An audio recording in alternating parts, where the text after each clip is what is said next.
Open Your Eyes is brought to you by the Belize Bank, our country, your bank, and Smart, bringing people together.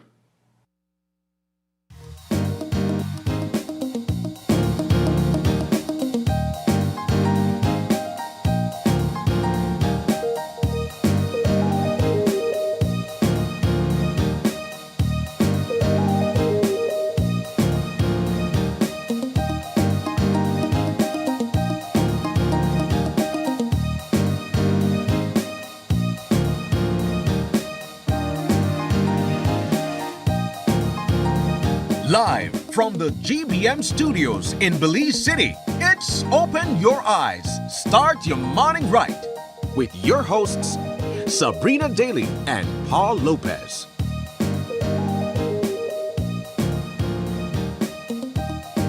Good morning and welcome to Open Your Eyes. Start your morning right. I'm Sabrina Daly. And I'm Paul Lopez. And good morning, Paul. Good How morning. you doing? I'm doing fine. It is July 21st, 2026. And wherever you are out there in the wonderful world, I just want to say thank you so much for locking into Open Your Eyes and making Open Your Eyes your morning show of choice. It's an exciting morning, it's an exciting day, and we are happy to be in your homes, in your vehicles, joining you on your walk or your run or whatever you're doing this morning. We're glad to be with you. Yeah, all right. That's a great opening for sure. I know that we are enjoying our Tuesday morning. It feels like the week is running by a little bit quickly, even though it's only a Tuesday, if you ask me. Yeah. And I know a lot of people. It's only Tuesday. Yeah. It's not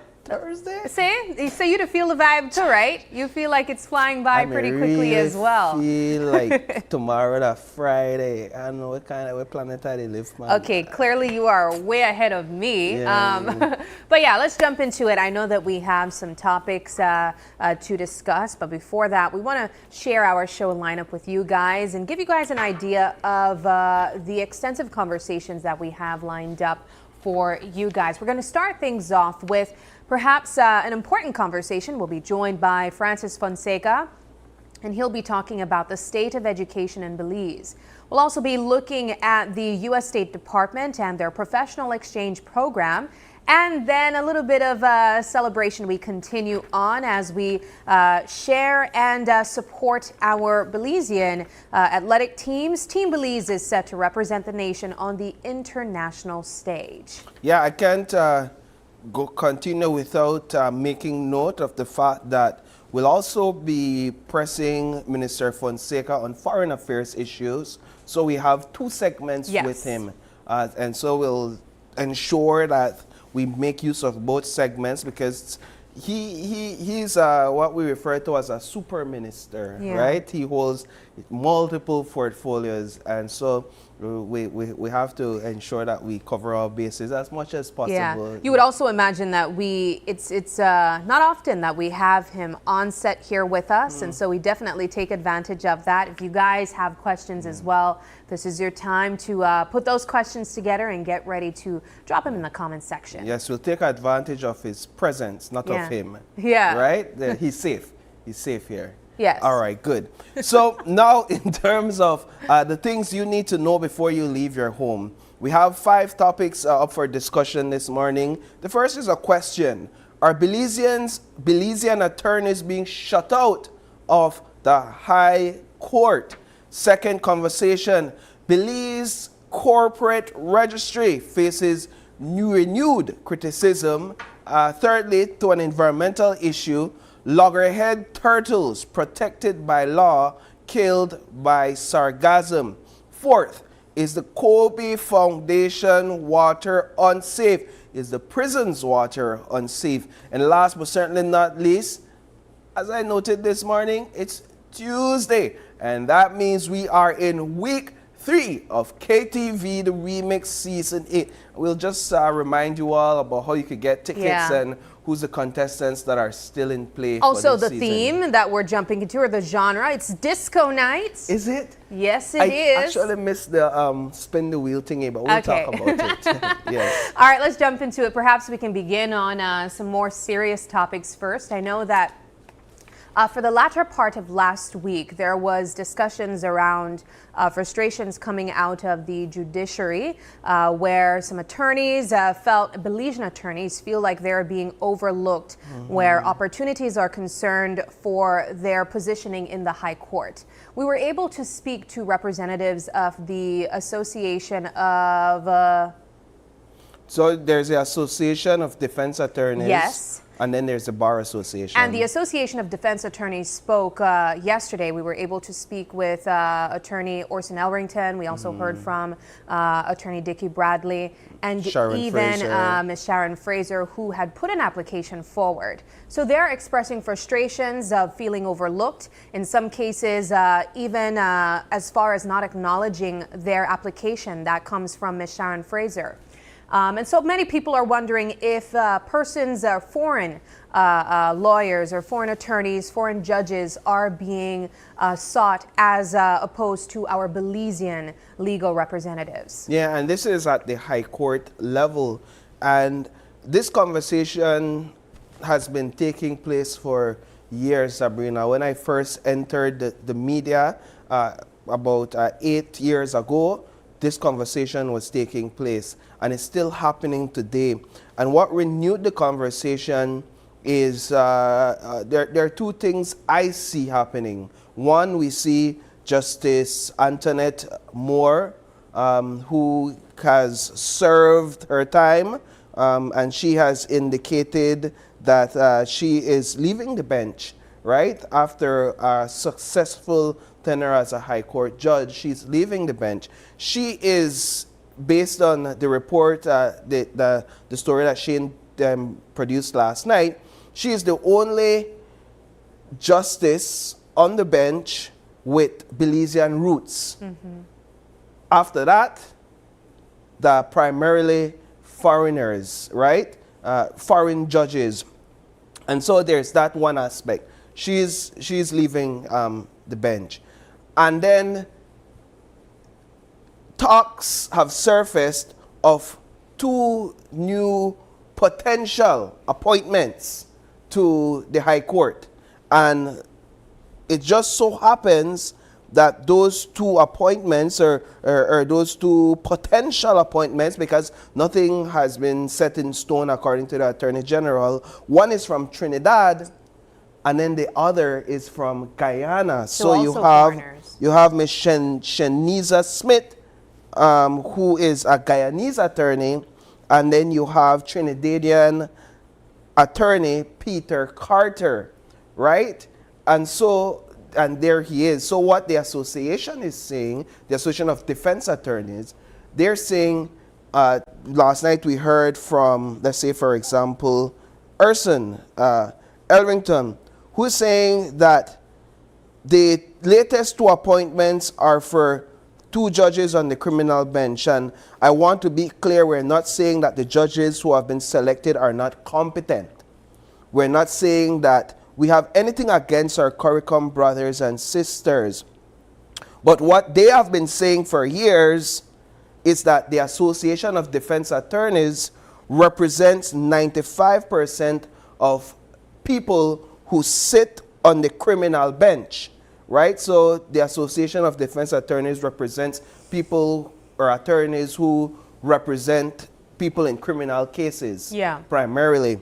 And as a result, they believe that that association should have a say in the process in terms of these High Court appointments.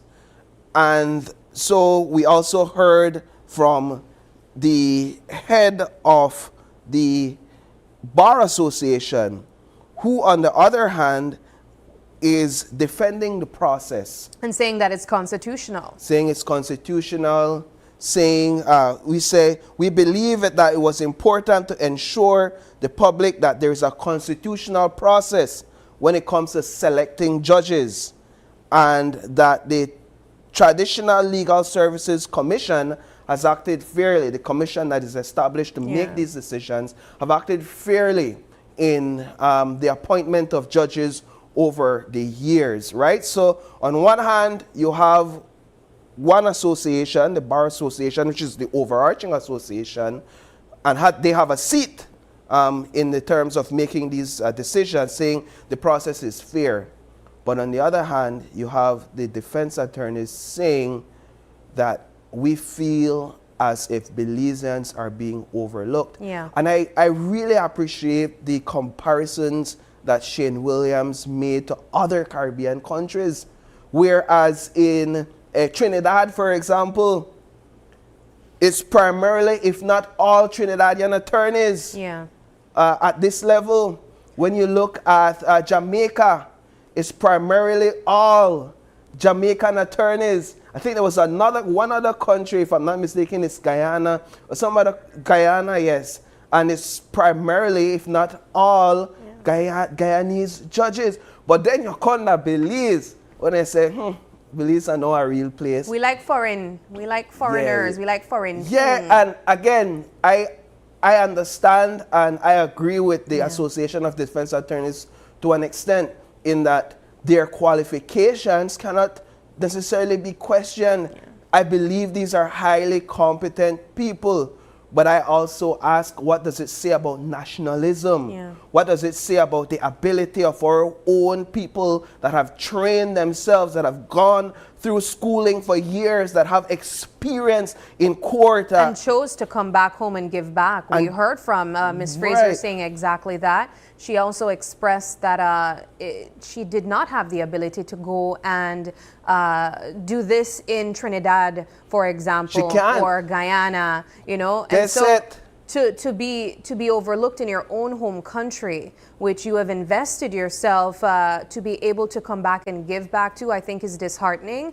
And it, you know, I think about other professionals who are trying to break into the legal field and what they might be thinking, what their future looks like if they would be overlooked by a foreigner. Yeah, and so I question what is behind the decision of the commission to overlook or not fully take into consideration the applications made by Belizeans. Here's an interesting comment, though, coming from Michelle Sampson.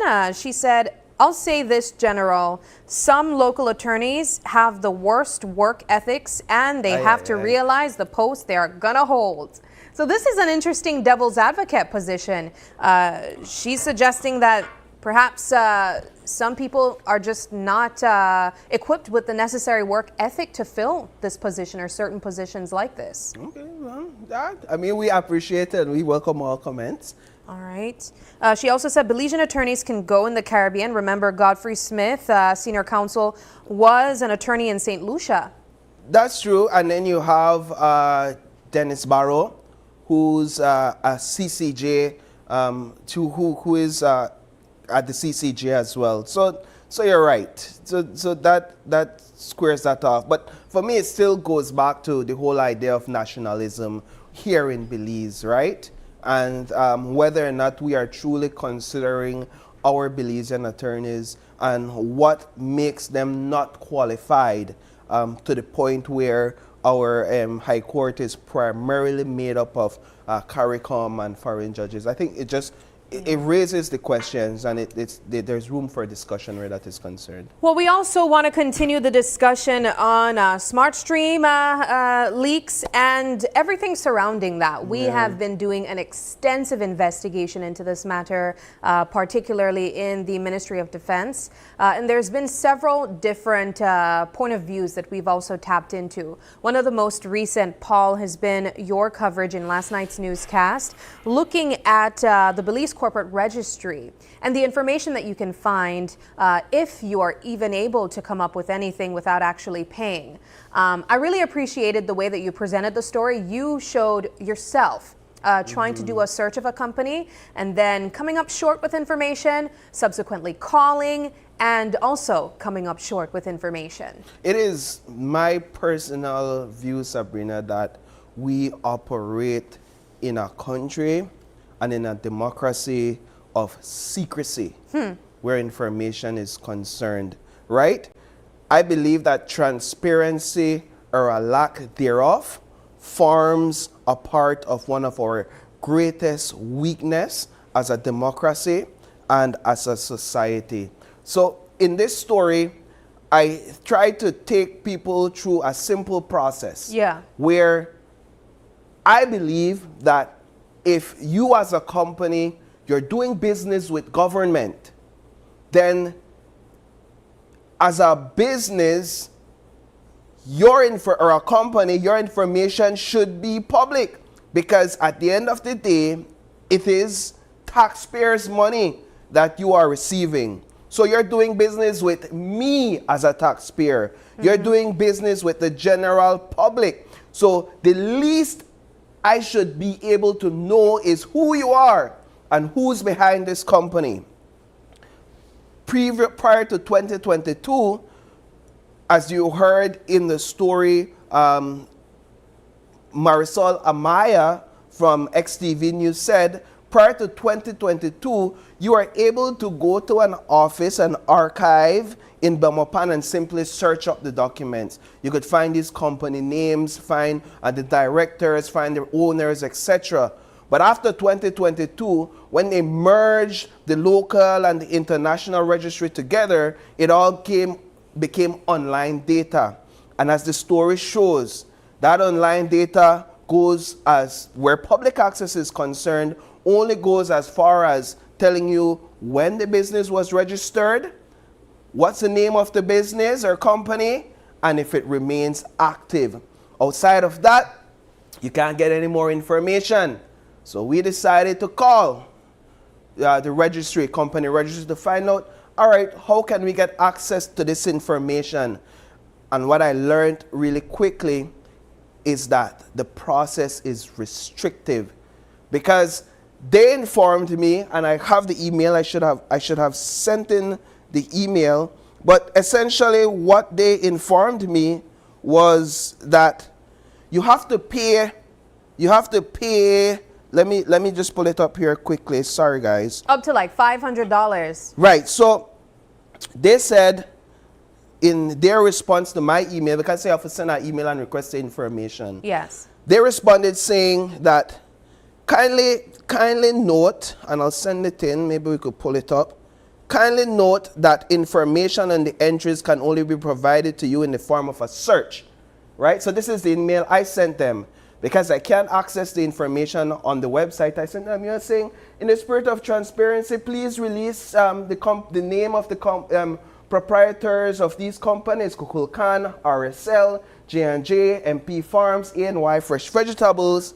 And Meat Master. And they responded saying, well, you're going to have to pay for that information. And which should be public information. In my view. So what's the justification to pay for it? Because they have to conduct a search.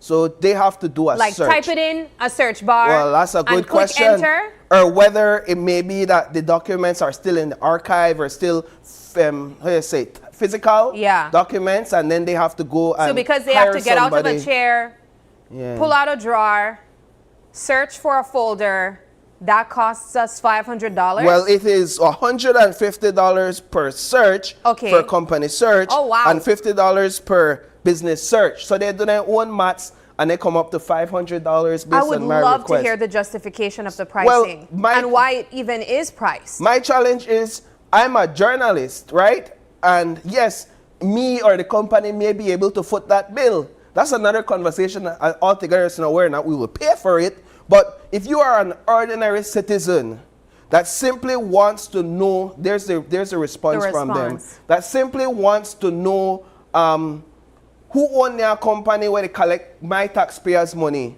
you have to pay to find that out. I'm not going to lie to you, Paul. And shin up $500. Unreal. No. It not even so it sounds like you to get scammed. I mean, I cannot process the fact that it says right there, if you would like to proceed with the request, kindly make payment of 500 Belize dollars to the below account. And then send the receipt. And send the receipt. And you they could do a company search for $150 per search. And you not got no guarantee, like, whether or not, like, they're not guarantee, and we guarantee you that you will get this information. And obviously, I'm not saying that it is a scam. Yeah. It just sounds so outrageous. Yeah. That's what I'm essentially And so saying. what we've been left to, as a media, we've been left to rely on leaks. Yeah. On leaked documents, right? where we could really find out who are these proprietors, who are the owners of these businesses. But this, in my view, is the systemic issue across government, PUP and UDP, where if we as journalists or citizens who are activists and advocates want information on contracts and government expenses, we don't have a government portal, an open portal where they upload these information in the spirit of transparency.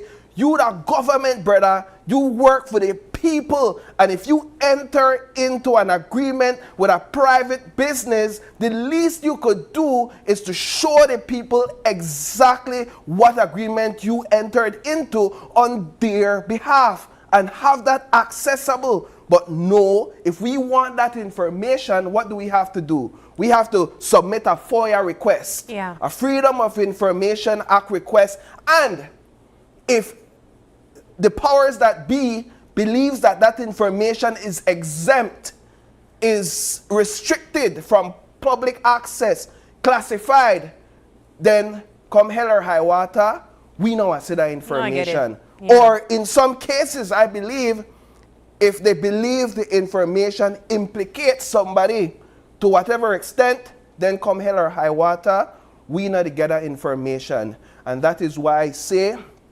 transparency, in my view, and secrecy is the weakness of Belize's democracy and governance system. Throughout the years, both UDP and PUP. All right. Well, let's move things along, Paul. We are quickly running out of time, and so I want to touch really quickly on a report that was made yesterday about concerns coming out of the Kobe Foundation where water contamination is concerned. Now, this has to do specifically with their well water, where a test was done and it was found to have fecal colification within the well water system. It was later reported that that is not the water source that is used for cooking and whatnot. That's essentially used for like washing of meats and whatnot. Regardless, it does find themselves being a health concern. And so we were able to speak with the acting CEO of the Kobe Foundation, who assured the general public that the water that they do use is safe. They do use the BWS tap water source. And this was also a test that was done as far back as September of last year, but I think we are just now reporting on it. Yeah, so there's two documents that I put in the group to highlight quickly.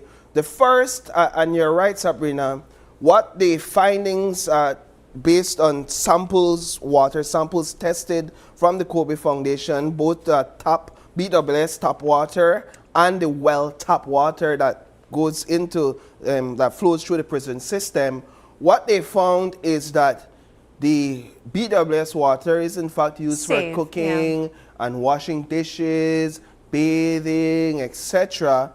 But the well water, which fecal colification or coliform. So if you look at this document, the two highlighted parts, there's there are the two well water samples, and if you go to the right of the document, you'll see the discovery where fecal coliform is concerned, 3 and 4.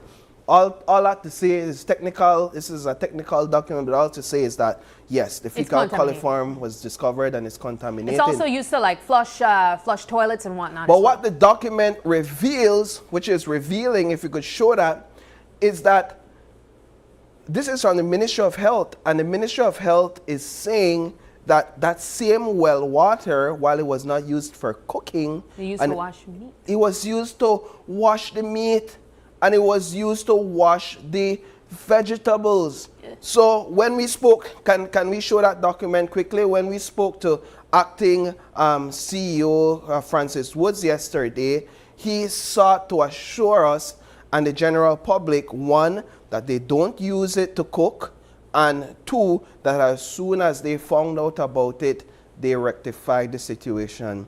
It is, in my view, a basic human right to have access to clean, potable water when you drink for drinking and for the preparation of food, regardless if you are in a prison system. So who dropped the ball in this case? I think this report went under the radar because it was submitted in 2025 September, and it was recently leaked to the media, and now there are questions that have arisen, and I understand they've rectified it, but still there's still many questions as to how the use. If you see there, the same BWS water is also used for cooking.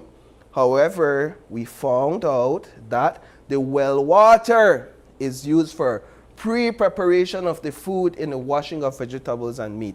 The same water when I find fecal coliform or qualification. Yeah, qualification. All right. Yeah. Well, let's move things along. I quickly want to jump into our KTV reminder to our viewers. Tonight is KTV The Remix week 3, and we know that it's also disco night. So if you are a disco lover, you definitely want to purchase your tickets and head on out to the Bliss. The show starts at 8 p.m.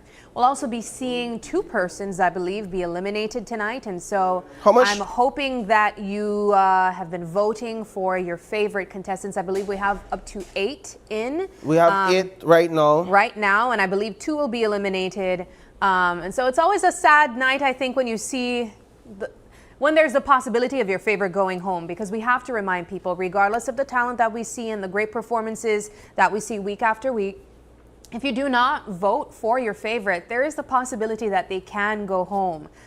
So we'll be seeing what happens tonight. Regardless of that, I'm looking forward to enjoying the night. I'm hoping that we see some sparkles, that we see some, afros as well, and just have a really good time. So we encourage you guys to purchase your tickets. You can get them here at Channel 5 on Coney Drive. They're only $5, and you can also get it at the 88 Shopping Center on the Boulevard, or you can take a chance and buy it at the Bliss. But I encourage you guys to get it early as possible. Indeed.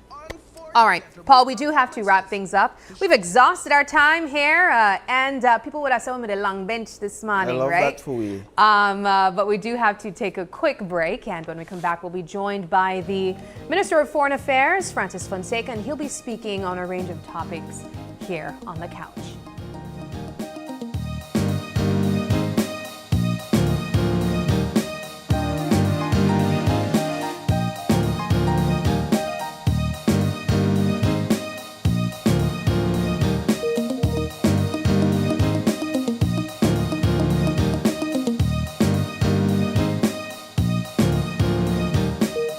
Connected in the USA for as low as $10.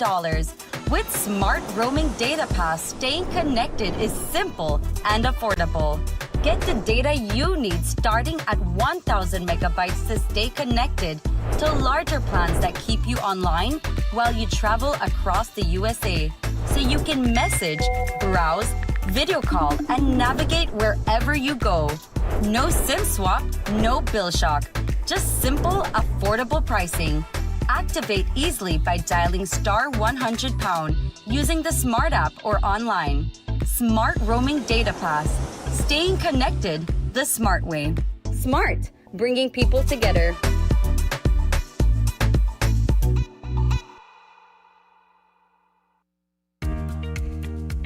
Here's how to access your contribution history on the My Social Security portal. First, go to your browser and type ssbportal.org.bz. Enter your email and password, then click Log In. Once logged in, you'll see your full portal account on the screen. On the left-hand side, you'll notice a drop-down menu for added features. Click on History. Choose Contributions. Read the disclaimer, then click Continue. You'll now see a full window displaying your contribution history. In the table, each row represents a different year. For example, let's look at the year 2024. Click on the row and a detailed breakdown will appear. This breakdown includes your employer's name, your earnings for each month and week, contribution type, the amounts paid, and that's how you can explore the new contribution feature on the My Social Security portal. It's quick, easy, and keeps your Social Security information right at your fingertips. Create your account today. We at Fulltech Systems understand that technology isn't just a tool, it's a game changer. At home, smart devices and AI are revolutionizing daily life. In education, tech is making learning more interactive and accessible for students and educators alike. For businesses and government, it's driving innovation, streamlining operations, and unlocking growth, leveraging tech for better services, infrastructure, and security. At Fulltech Systems, we help you thrive with cutting-edge solutions, partnering with leaders like Dell, HP, Microsoft, APC, Fortinet, Cisco, and Tomie. We deliver the right products for your needs, whether it's boosting efficiency, improving customer engagement, or scaling operations. Connect with us and let's drive innovation together. Fulltech Systems, your technology center, where you come for the price, but stay for the service.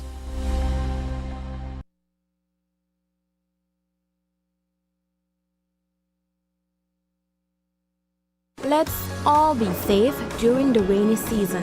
Belize Electricity Limited reminds you that heavy rains can cause flooding in your neighborhood and on roads. Avoid driving or walking in flooded areas, which can have hidden dangers such as debris and fallen power lines. Belize Electricity Limited cares about your safety. Please stay safe.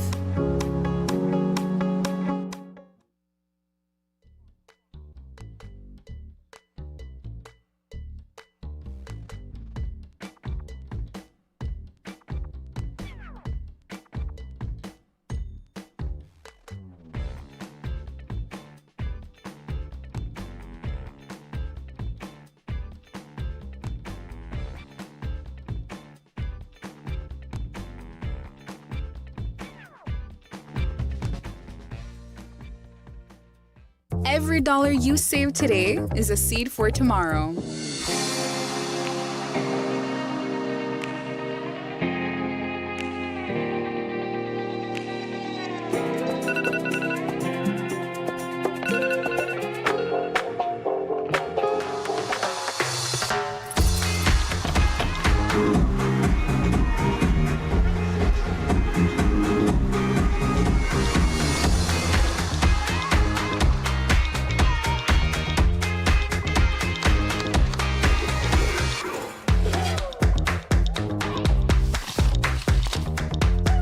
Let your dreams take root and grow. Belize Bank, your future, our commitment. The next station is not just a place, it's the vacation capital of the world.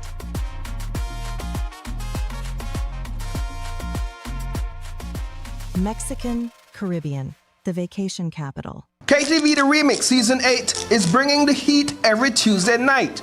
Experience Belize's biggest singing competition live from the Bliss as your favorite contestants battle it out on stage with unforgettable performances. The show starts at 8 p.m. sharp, so don't be late. Get your tickets today at Greater Belize Media on Coney Drive or 88 Shopping Center and come be a part of the excitement. KTV The Remix Season 8, where Belize's next superstar takes the stage. See you every Tuesday at 8 p.m. only on GBM. Open your eyes, family. We the head west. Yes, San Ignacio, we the come. The Open Your Eyes Country Tour is rolling into the San Ignacio Welcome Center. And trust me, you don't want to miss this one. From the rich culture and delicious food to the incredible people and lively vibes, we bring the best of the West straight to your screen. Monday, July 27, starting at 6:30 a.m. live on Greater Belize Media.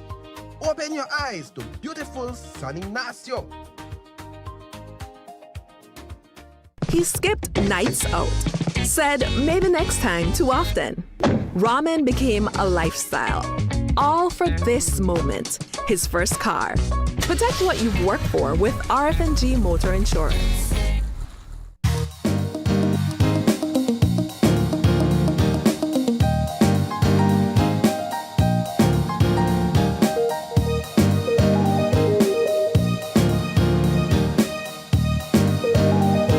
Welcome back and thanks for staying tuned with us. This is our first conversation for this morning, and we have on set with us somebody I refer to as a super minister, right? He holds the portfolio for the Ministry of Foreign Affairs.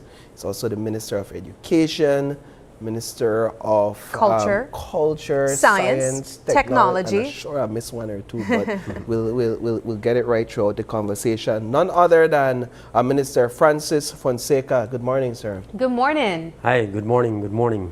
Thank you for having me, and it's always a pleasure to join you. No, it's a pleasure to have you, sir.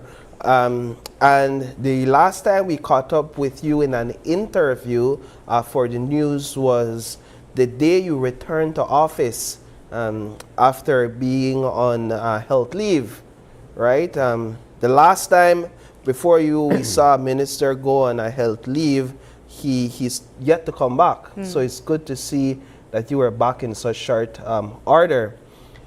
Speak with us, if you can, just reflect on the journey that was the health scare, the medical process, and the road to recovery. Yeah, well, thank you for asking about that. Obviously, it was a very, very serious matter. I've been very fortunate to enjoy good health my entire life. I've rarely seen the inside of a hospital.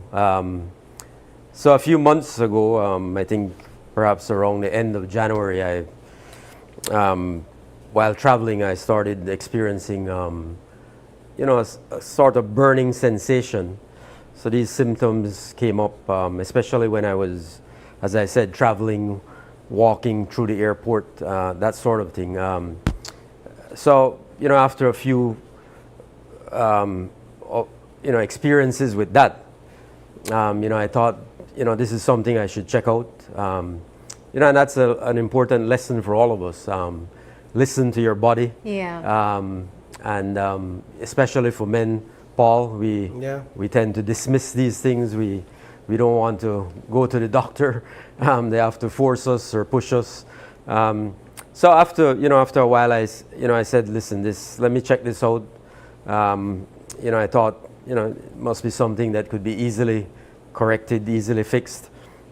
So I went to the doctor, and that led to a number of tests. They referred me to a cardiologist. That led to a number of tests, which unfortunately revealed that I had blockage in one of my main arteries leading to the heart. And so, I had to make a decision, obviously in consultation with the team of doctors. And this, I want to make that point that, my story, I'm getting an opportunity to share it with the Belizean people, but really is a story about the medical team that we have here in Belize, because as you know, I decided to take the operation here in Belize at the Carl Hushna Memorial Hospital, and they have a fantastic program. It's almost like a secret. So very few people know about it, but it's a fantastic program headed by Dr. Adrian Koyi. I know you've talked to him about it. And I'm glad that you mentioned that, because that's exactly where I wanted to also take the conversation. Sure. A lot of people found it surprising that you decided to get your operation done here in Belize, where other people might have decided to go abroad because of the sensitivity of the nature. Right. Why did you decide to place that trust in our own health institution here? Yeah, it was trust and confidence really built up over a number of weeks of engaging with the medical team here. They work along with, I should say, as well a team of American doctors out of North Carolina. So it's an entire team effort, but led by Dr. Adrian Koyi, Dr. Jeff Lynn as well, who is the cardiologist at KHMH. So, talking to them, asking lots of questions. They provided me with every answer that I needed. So I was really comfortable with them. I had absolute trust and confidence in their ability and their capacity. And as I said, they reviewed my case extensively with their American partners who participated in the procedure as well. And then, the second point was that I knew that coming out of this operation that I would need an extensive period for recovery, which could go anywhere, as they told me, from 3 months to 6 months. And I really didn't want to spend that time out of the country. I wanted to be at home where I'm comfortable, in my own home. So for me, those were the factors which led to that decision. I'm very glad that I did that. And we're happy that you're recovering well, just based on what we're seeing and just having you here, and that is good news for us, and I'm sure it is celebrated not only by Belizeans at large, but your constituents who supports you. When you returned to the Ministry of Foreign Affairs, there were some changes at the executive level. You have a new CEO, right, and your former CEO, Ambassador Amalia Mai, has been transferred back to ambassadorial duties. Reports are that your working relationship with Ms. Mai became untenable. How do you respond? No, that's not the case. Actually, Amalia and I enjoyed a very good working relationship. She's a very, very experienced diplomat, and obviously has been at the helm of the Ministry of Foreign Affairs for a number of years. I just felt, and obviously in consultation with the Prime Minister, we arrived at the conclusion that we wanted a change. And I, as the Minister of Foreign Affairs, I wanted a change. I thought it was time for new leadership at that level of the ministry. So it absolutely was not personal.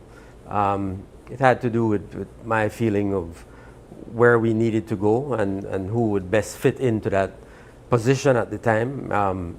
I knew Ambassador Arnold, and I thought that he could come in and inject a new level of energy and focus to the ministry. And of course, we have great respect for Amalia Mai, so we thought we could use her diplomatic skills and experience in a very, very critical post, which is Mexico. As you know, that's our largest neighbor. We have a robust relationship with Mexico on many different levels. And we want to expand and grow that relationship. So we thought it was a unique opportunity, a good opportunity for us to make the switch, and that's the reason we did it. You said the decision behind the switch was to bring fresh ideas, fresh blood, fresh leadership to steer the new direction of where you guys are heading, where you need to go. Where is that? When we look at one of the heavy roles that you carry as the Minister of Foreign Affairs, does that have to do with our positioning in the region and where we are trying to go?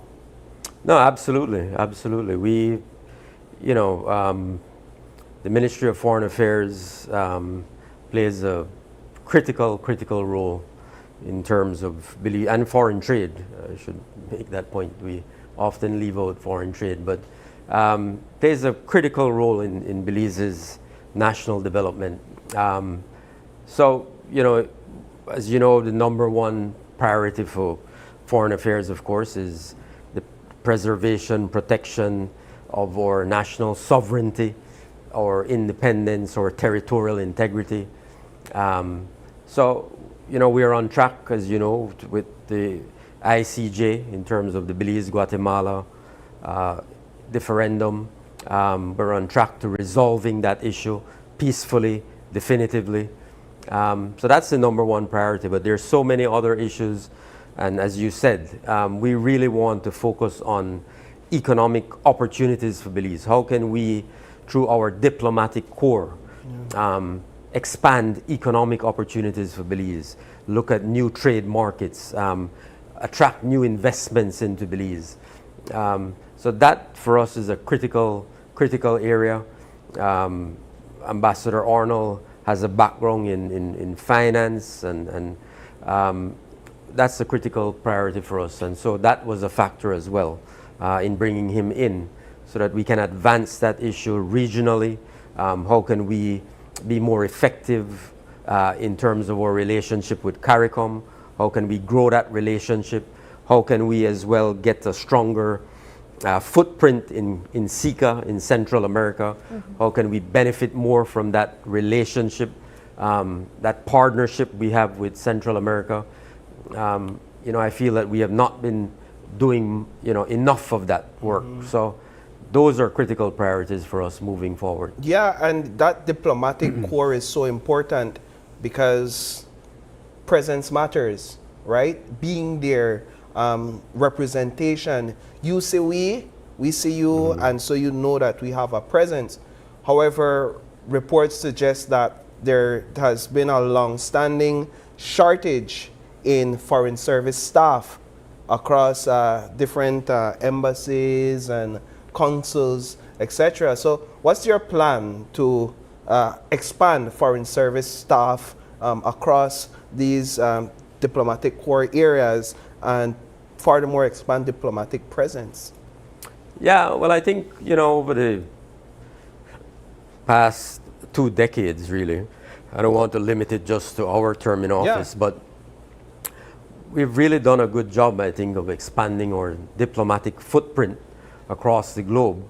But the reality, Paul, is that, small states, we simply don't have the resources to build these big embassies and have a large diplomatic presence in many of these countries. But we have been very strategic in terms of identifying key areas where we think we have to focus our attention. We recently, over the past few years, as you may know, we opened an embassy, for example, in Guyana, a high commission in Guyana, because we know there are opportunities there. We have reestablished our presence recently in Geneva, where we have an opportunity to take advantage of the network of organizations, global organizations that operate there. Belize used to have a presence there many years ago, then it was shut down. So just in the last 2 years, we have reopened that office in Geneva, where we have Ambassador Harold Young. And so that gives us an opportunity to engage with the WTO, with all of these global organizations, UN organizations as well. So we've made strategic decisions. We're also looking at, expanding our presence in the Middle East, expanding our presence in Africa. That's somewhere we're really focused on. How can we get a footprint in Africa? Because traditionally, Belize has not been present in that continent. So those are things we're looking at. But the reality is that it's a question of resources. How can you use those resources most effectively? We'll never be in a position as a small state to have these big delegations in any of our embassies. But we have a strong presence in New York at the UN office. We have a strong presence in DC, Washington. As I said, we have in Geneva. We have in Brussels a strong presence there. We have our High Commissioner in the UK. As I said, we opened the office in Guyana. And we're looking to expand. We're always looking to expand. But it depends on the resources available to us. Why is it that Belize was among just a handful of countries in the region that was excluded from Spain's visa waiver list as reports suggest? And does that have anything to do with our relationship or diplomatic ties with Spain? No. I think the ministry, you may have missed it, but the ministry, I think yesterday put out an extensive release responding to that issue, and saying, I don't know where that information came from, but it's nothing new. That goes back, I think, all the way back to 2018 or so, where a waiver was given for certain countries back in 2018. So it's not new information. The Schengen visa waiver has been a very, very challenging issue for successive governments in Belize. What we have done and been successful in doing over the past 2 years is to get what they call a cascading visa, which allows persons from Belize who are going into the Schengen region, instead of a one-time visa, we used to have to go, if you were going to Spain or wherever, you'd have to go and get a visa, one-time entry.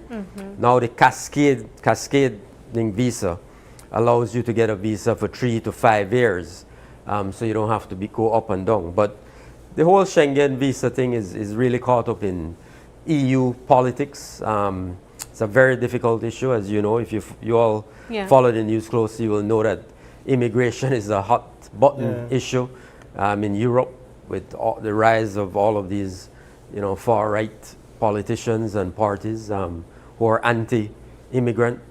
So it's a hot button issue, but it's really a political decision for the EU. But that specific issue, Belize, that's always been the case, that Belize, to go to Spain, we have to apply for a Schengen visa. That waiver was given back in 2018 to all of those countries. So it's nothing new. Perhaps somewhat related to the immigrant issue in Belize is the way that Belize has benefited from the Cuban Medical Brigade. We know that there has been conversations about the winding down of this medical program, with conversations and support coming from the U.S. in Belize winding down the Cuban Medical Brigade. However, we haven't really heard a response from Belize's side on whether that will take place or renegotiated. Where do we stand at this time, and is there a timeline for this to take place? Yeah, I think I've said publicly that I think it was back in April of this year that the cabinet made a decision and instructed the Ministry of Health and the Ministry of Foreign Affairs to develop a 6-month plan. And in terms of that program, and to present to cabinet at the end of that 6-month period, which will expire, I believe, in September, options and recommendations. So that's the work that is ongoing. Obviously, one of the options is that we may have to wind down the program. That is one of the options, but we're still doing that work. And as I said, we will make a recommendation to the cabinet in September, around the end of September. Cabinet will then have an opportunity to review those recommendations, have a discussion, and instruct us on how we proceed. But the Chargé d'Affaires said, in what appeared to be no uncertain terms, almost definitively, that the U.S. supports the government's decision to wind down the Cuban Medical Brigade program. If I'm to understand that, the U.S. seems to have an understanding that a decision has been taken. That it's final. That is final. Where could they have gotten that notion? They have, obviously that's their position, that they want the program to be wound up. No, it's exactly what I'm saying, that they know that one of the options for the government is winding up the program. So they are saying, we support that option. That is one of the options that will be presented to the cabinet. And they support that option. But there will be a broader, wider discussion about, how can we perhaps preserve some elements of the program. As things are changing in Cuba. The U.S. and Cuba are engaging in meetings. They are discussing their own partnership. So things are changing there. We are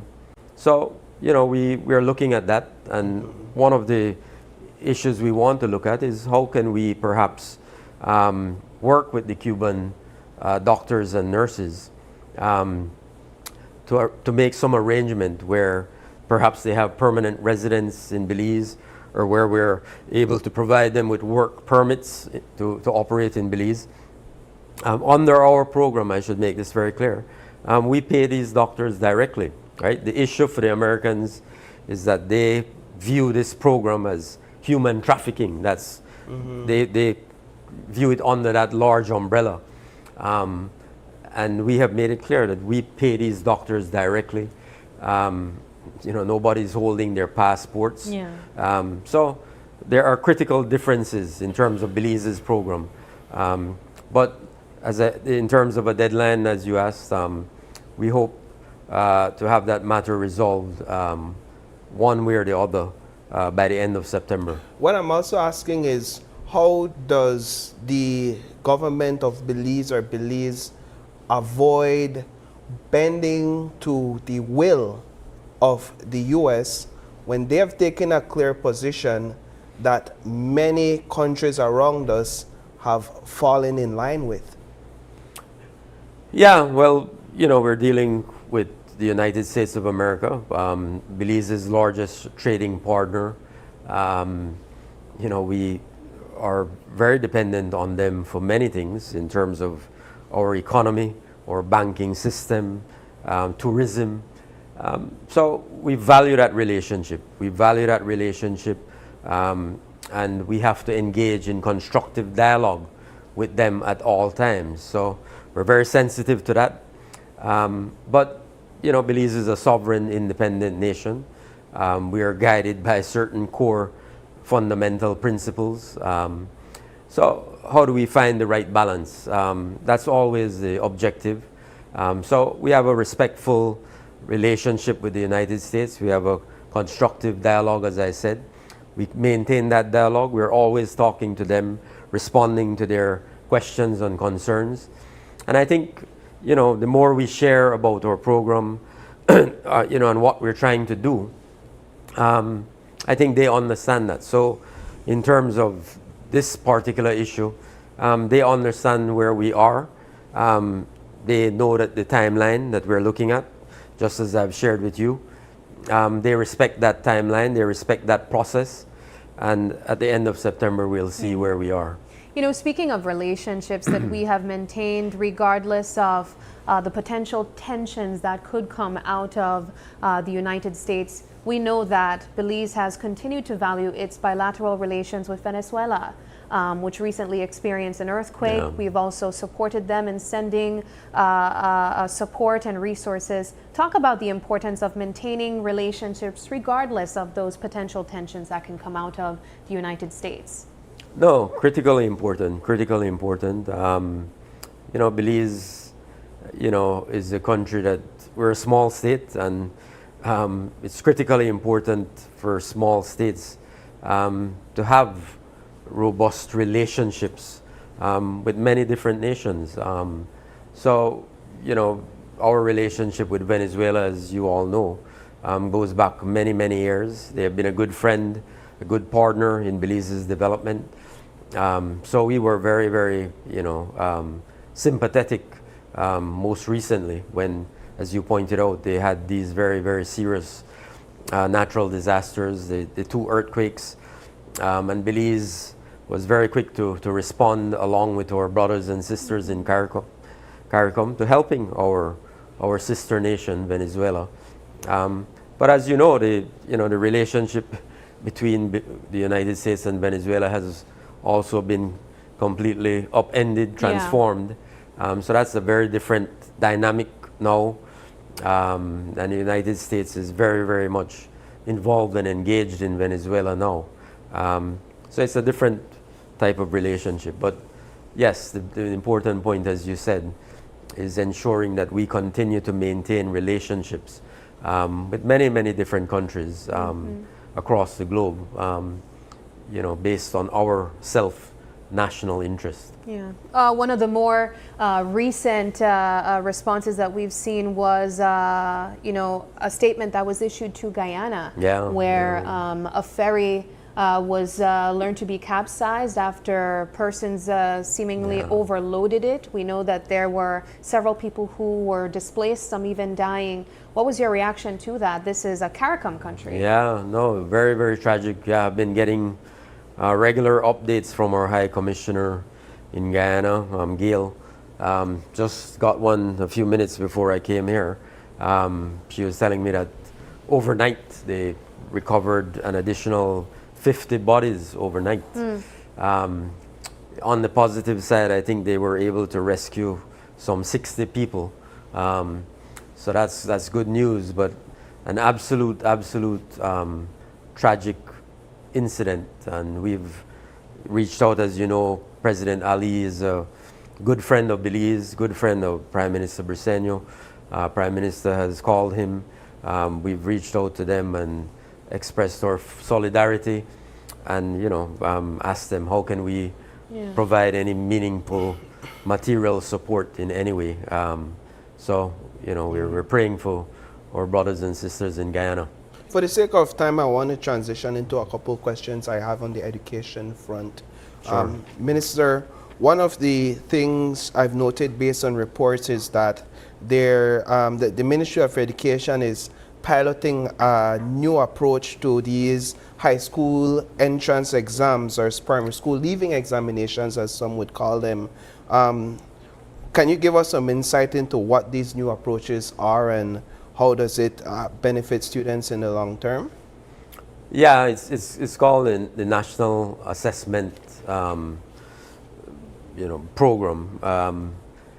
And the whole idea is, as you rightly said, is we've made a lot of changes in our education system over the last 5+ years. We've initiated what I view as some very innovative, some very bold programs. We've started the Education Upliftment Project. We've started the National Healthy Start Feeding Program, the Connect Ed program, where we've expanded internet access in our schools, by 300%. We've expanded our access to early childhood education. We've introduced new exciting initiatives in special education, making sure that no child is left behind. And then of course we've introduced a new curriculum, so curriculum reform, the competency-based curriculum. So we've introduced all of these new programs, new initiatives. So it was always our plan, then, having introduced these new initiatives, to then create an assessment program. How are these things affecting? How are they helping us to deliver quality education? Are they or are they not? What are the weaknesses? What are the strengths of these programs? So it's all about that, introducing programs, but then assessing those programs, seeing if they're working. How are they helping our students? How are they helping our teachers to be more effective in the classroom? So we've introduced the assessment program. It will start, we'll have it at various levels of the education system. I think we'll start at like standard 1 or so. You'll have an assessment, then a standard 3, standard 6, and then we'll expand to the secondary level, of course, as well.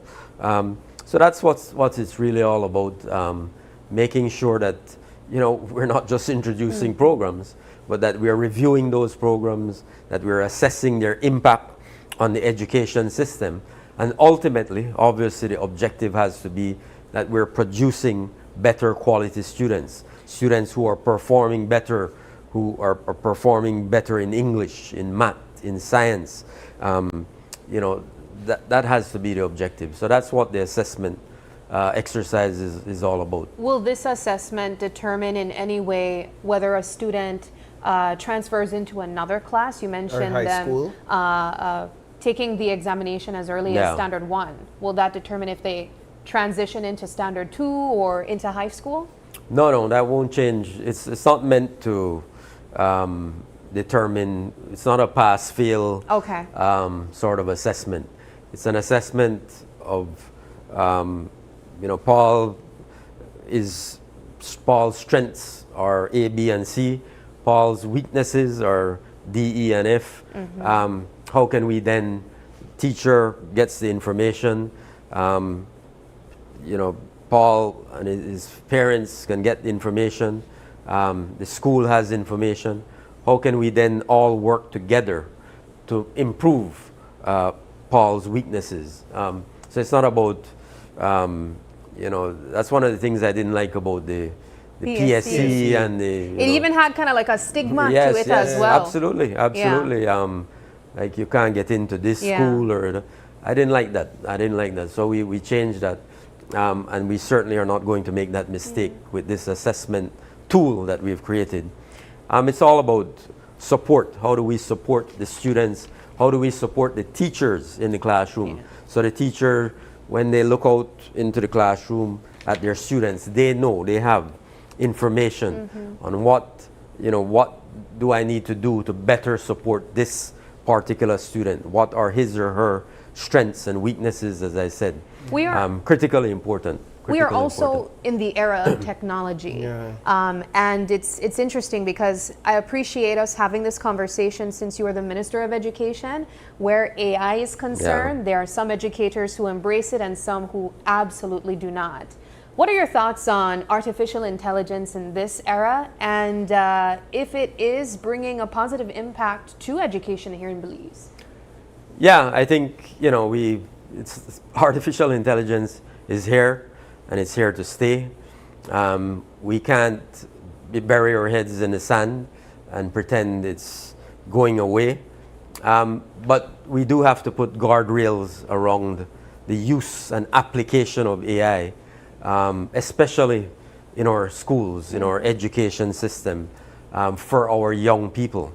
As in some countries they've completely banned the use of AI in terms of social platforms, and so and there are very, very serious issues there that we can't ignore.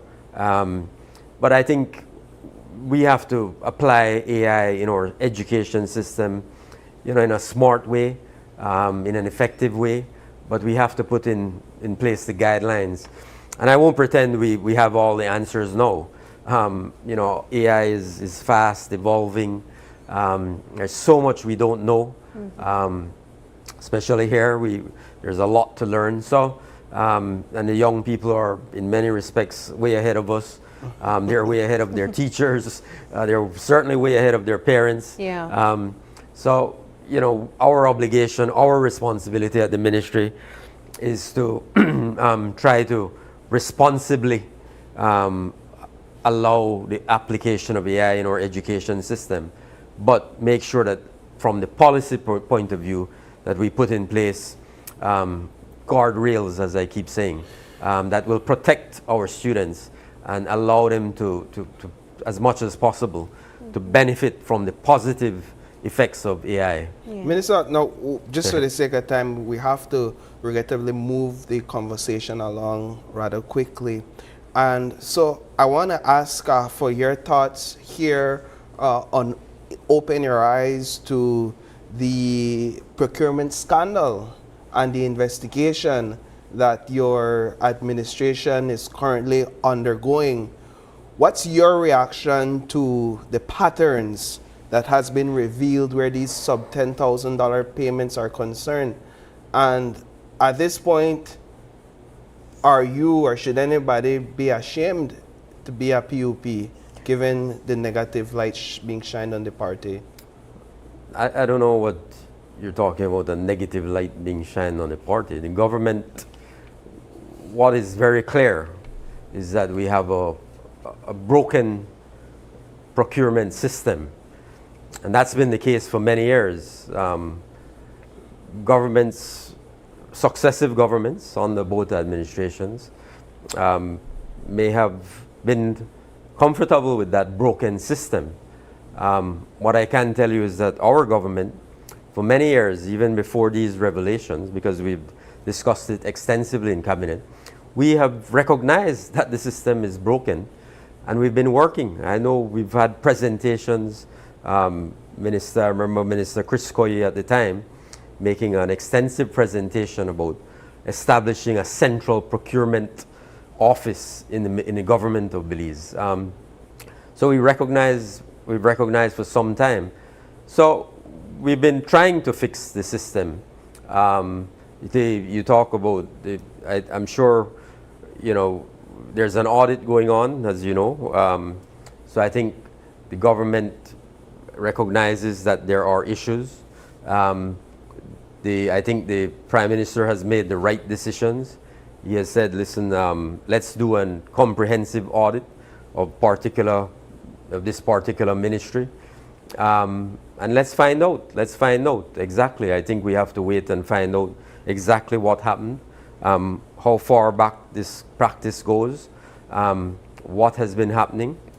And the whole idea is that coming out of this experience, coming out of this exercise, that we'll be able to make fundamental changes to that system and to introduce new public policy that will ensure that this type of thing does not happen again.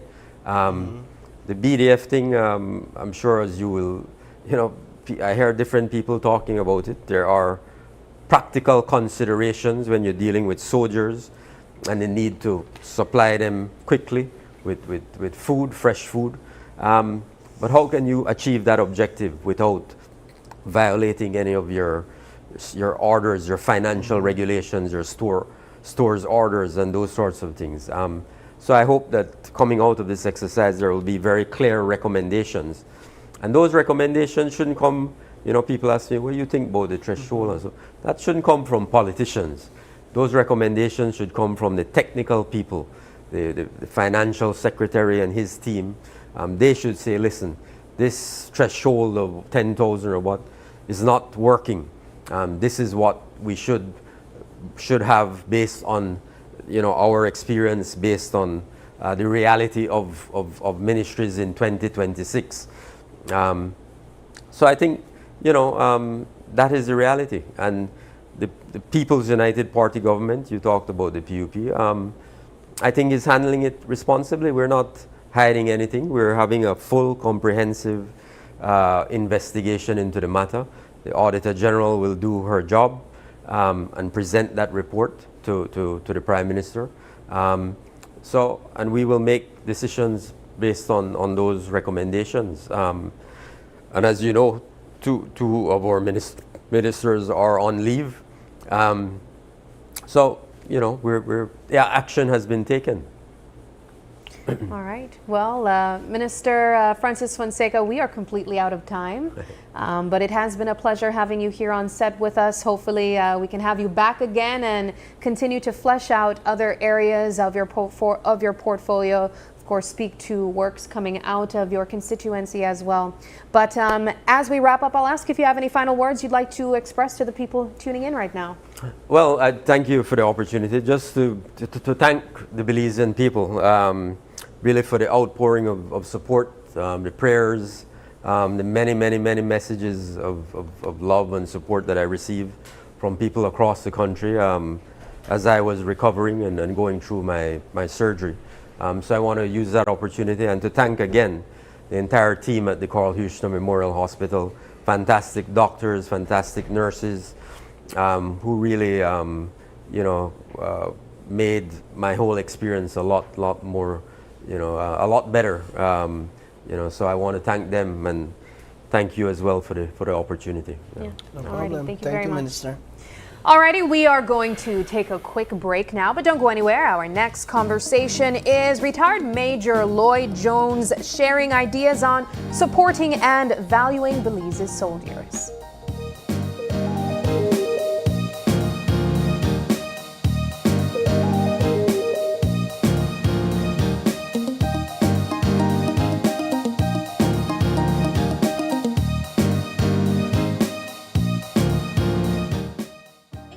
fast, your connection should keep up. Need more credit?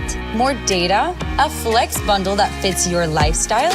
With Smart Prepaid, they're a prepaid option for every lifestyle and budget, making it easy to stay connected wherever you are. Because with Smart Prepaid, you can connect on your terms. Purchase credit, data, flex bundles, prepaid plans, and all your favorite prepaid services at any Smart agent, Smart showroom, or simply dial *100# key.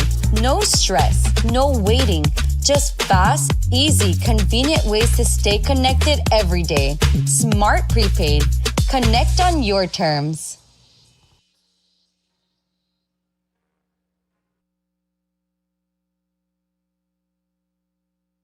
Ever had your card declined? Now it doesn't have to be. Introducing partial authorization. If the card doesn't cover the full amount, it notifies you what's available. You can accept the partial payment and pay the missing balance with a credit card or cash. No decline. Get what you came for. Partial authorization now available. Belize Bank, our country, your bank.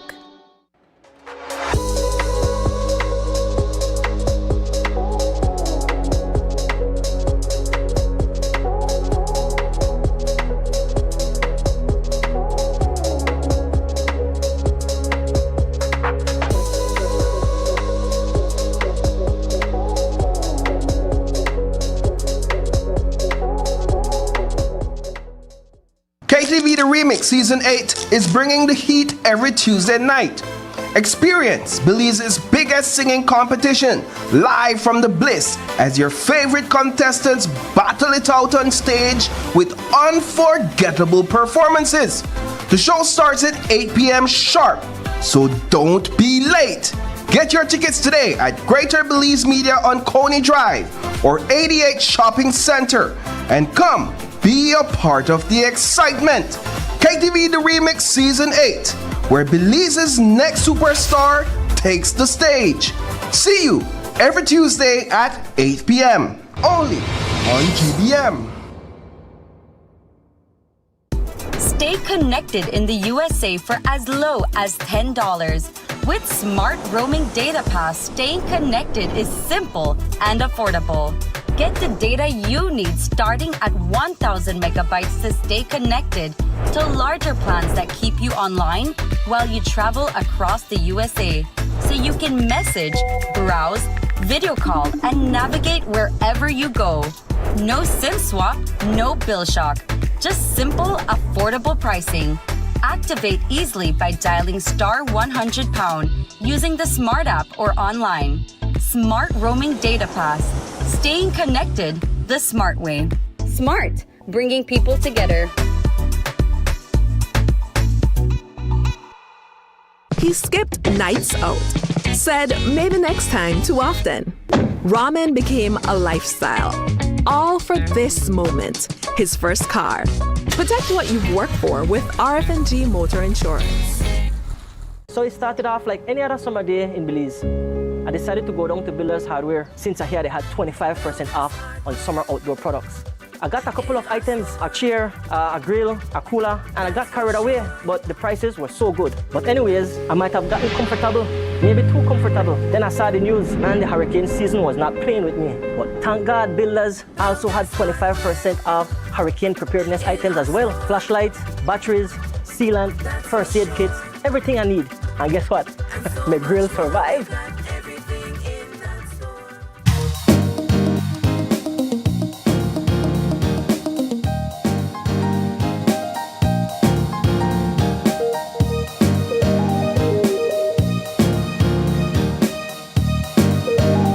Welcome back to Open Your Eyes. We're switching gears and jumping into our next conversation, and this one's an interesting one. We are joined by retired Major Lloyd Jones. He was an active presence in uniform. He is retired now, but still very much interested in all things public service and defense. This morning, he's here to speak about support that could and should be given to soldiers, and of course everything else related to that topic. Good morning, Mr. Jones. Thank you so much for joining us. Good morning. A pleasure to be here as always. It's a pleasure having you here as well. You served in the Belize Defense Force for over a decade, roughly 15 years. And so I imagine you understand a thing or two about what soldiers may be experiencing. And especially since soldiers are the hot button topic of conversation right now in the news, I imagine this is even more of an interested topic for you. Yeah. I want to quickly get a reflection on what your experience was like in the military, and if you find it perhaps accurate as what these soldiers might be experiencing at this time. Yeah. Well, I joined the BDF fairly young. I joined as an officer cadet. I joined at 19, and then I was sent to the United Kingdom at the Royal Military Academy Sandhurst. So that's where we used to train all of our officers. And then I came back, and then you go up the ranks. No, I came back as a second lieutenant, and then I worked my way up until I retired at major, and I retired early out of frustration with what was happening in the BDF at that time. Yeah. But I became shocked and alarmed when I found out that pretty much what I left in 2004 is still continuing with the BDF, and in fact, based on what I'm hearing, it might have gotten worse. What were some of the frustrations that you experienced during your time? Well, first of all, I don't think that that the political class in Belize cares about the BDF. Okay. So the British, my understanding is that when we were fighting for independence, the British says, okay, you want independence, then, you know, that kind of like you want left your parents' house, well, man up, you need a defense force, and so they raised the defense forces in 1978. But they did it only because that was one of the conditions, I understand, set by the British to move to independence. As an independent country, your primary duty is to defend your country. So form your BDF then, and so they did it sort of out of an obligation. But that was the extent of it. And then you will recall that we tried very hard to get the British to give us a guarantee, a defense guarantee upon independence because of the fear regarding the unfounded claim. But that has been it.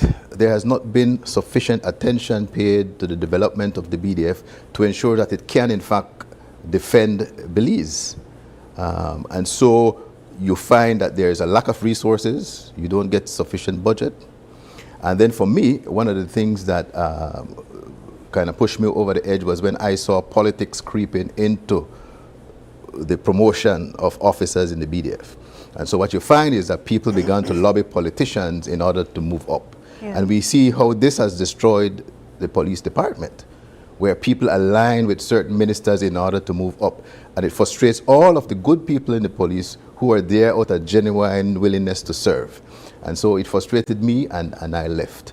And then, of course, I had to open my big mouth when I saw all that has been happening at the Ministry of Defense lately. Yes, you are certainly still at the center of advocacy. I believe you are an active member in the Belize Peace Movement. I was. I think that is now defunct. That's kind of fell by the wayside. Yes. But I've always tried to, you know, as a citizen, a lot of us don't realize that active engagement in your democracy is important. Yes. You can't sit on the sideline and expect that what you want would come about. You have to advocate and fight for it.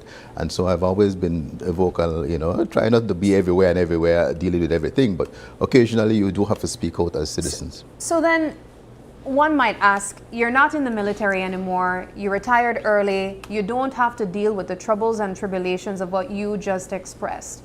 Why do you find yourself on the couch now, still speaking on this matter? Well, you see, when you are in the BDF, and this is important, when you're in the military, you are forbidden from speaking out on issues. So you use your chain of command, so they should know what the soldiers are going through, and they should take that up to political leadership. Now, in democracies, the military reports to civilian leadership.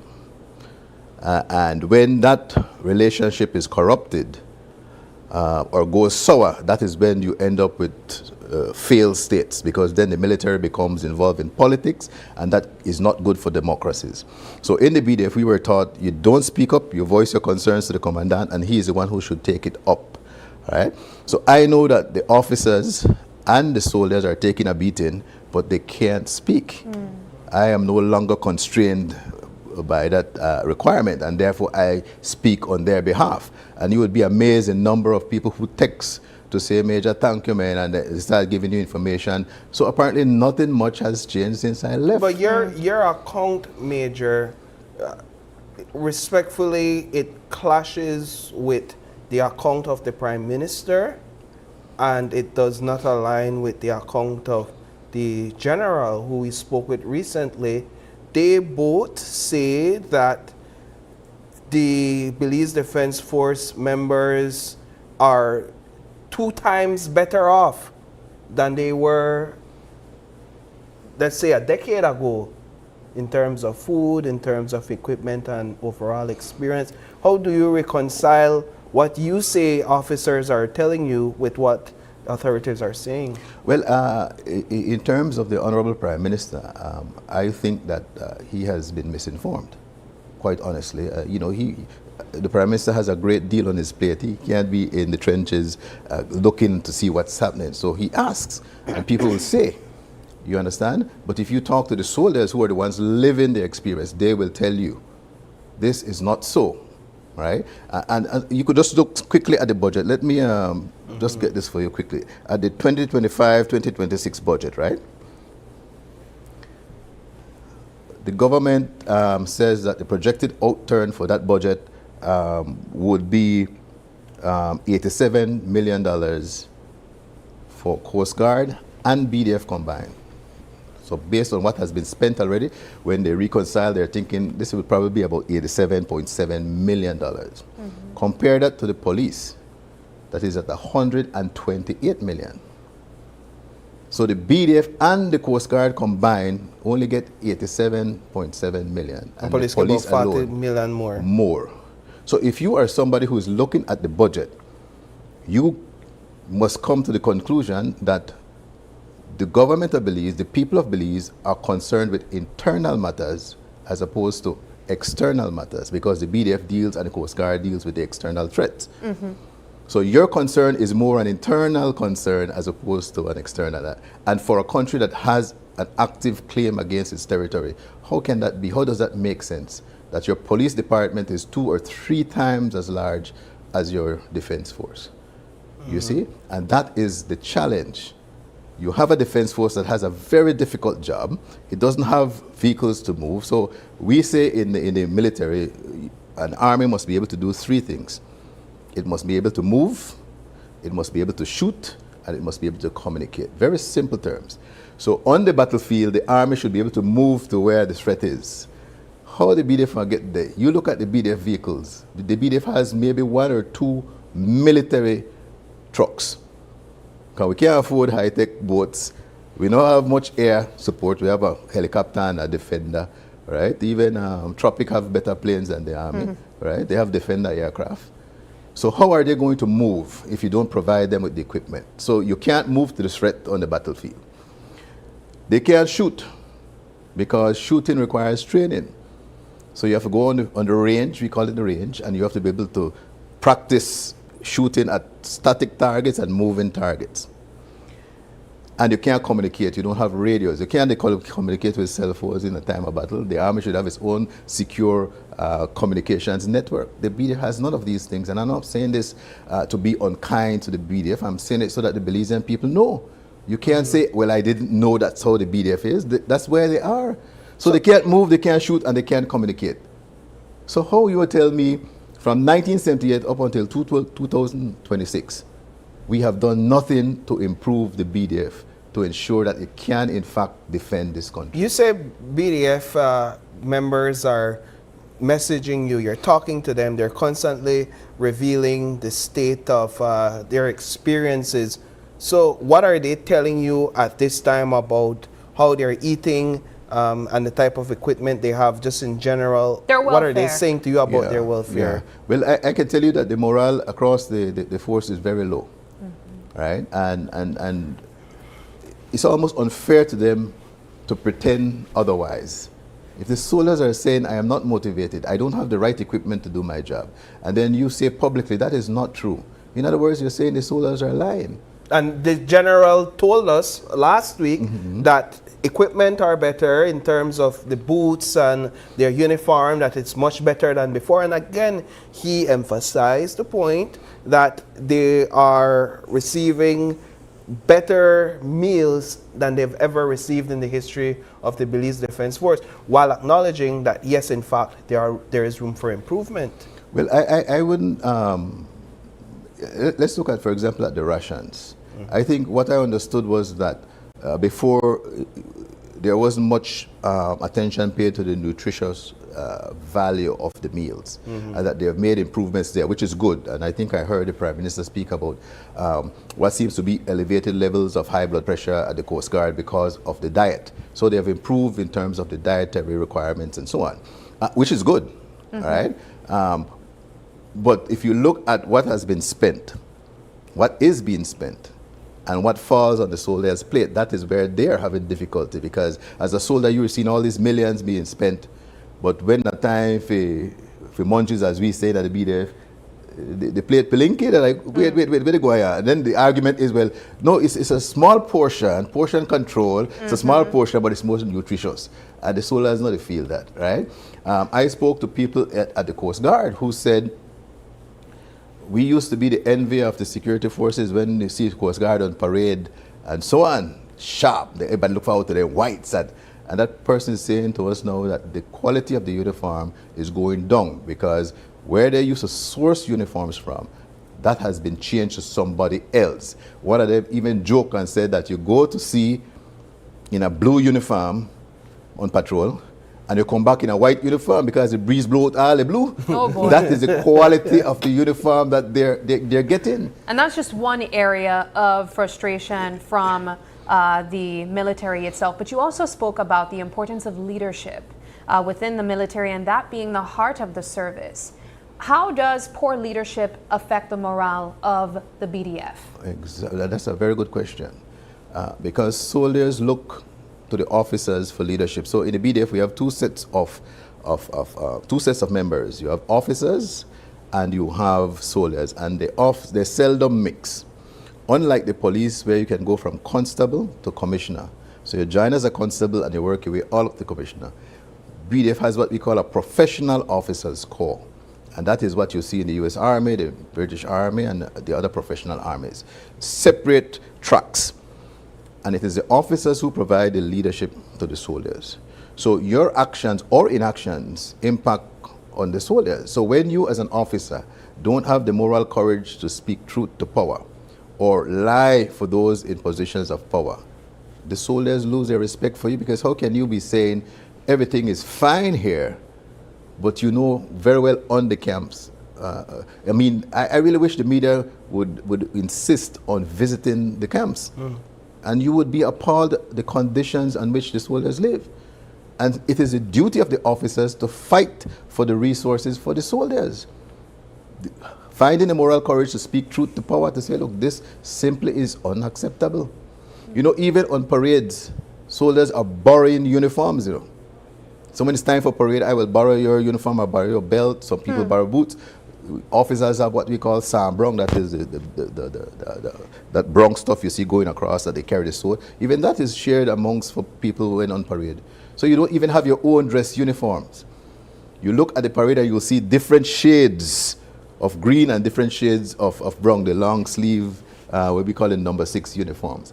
So how you're saying that you're providing all the resources for the army, but still we're in this kind of real third world kind of existence, and so it's unfair to say yes, things have improved in terms of the ration and the nutritious value, which is, I think, is a good thing, but to give the impression that it is all fine, the truth is that the BDF has been neglected for many years. So I'm glad to hear that the Prime Minister is saying that they are making or taking steps to correct it, to bring the BDF up to where it needs to be, because that's what we need. That's what all of this should be about. Yeah. And that's what I wanted to ask, right?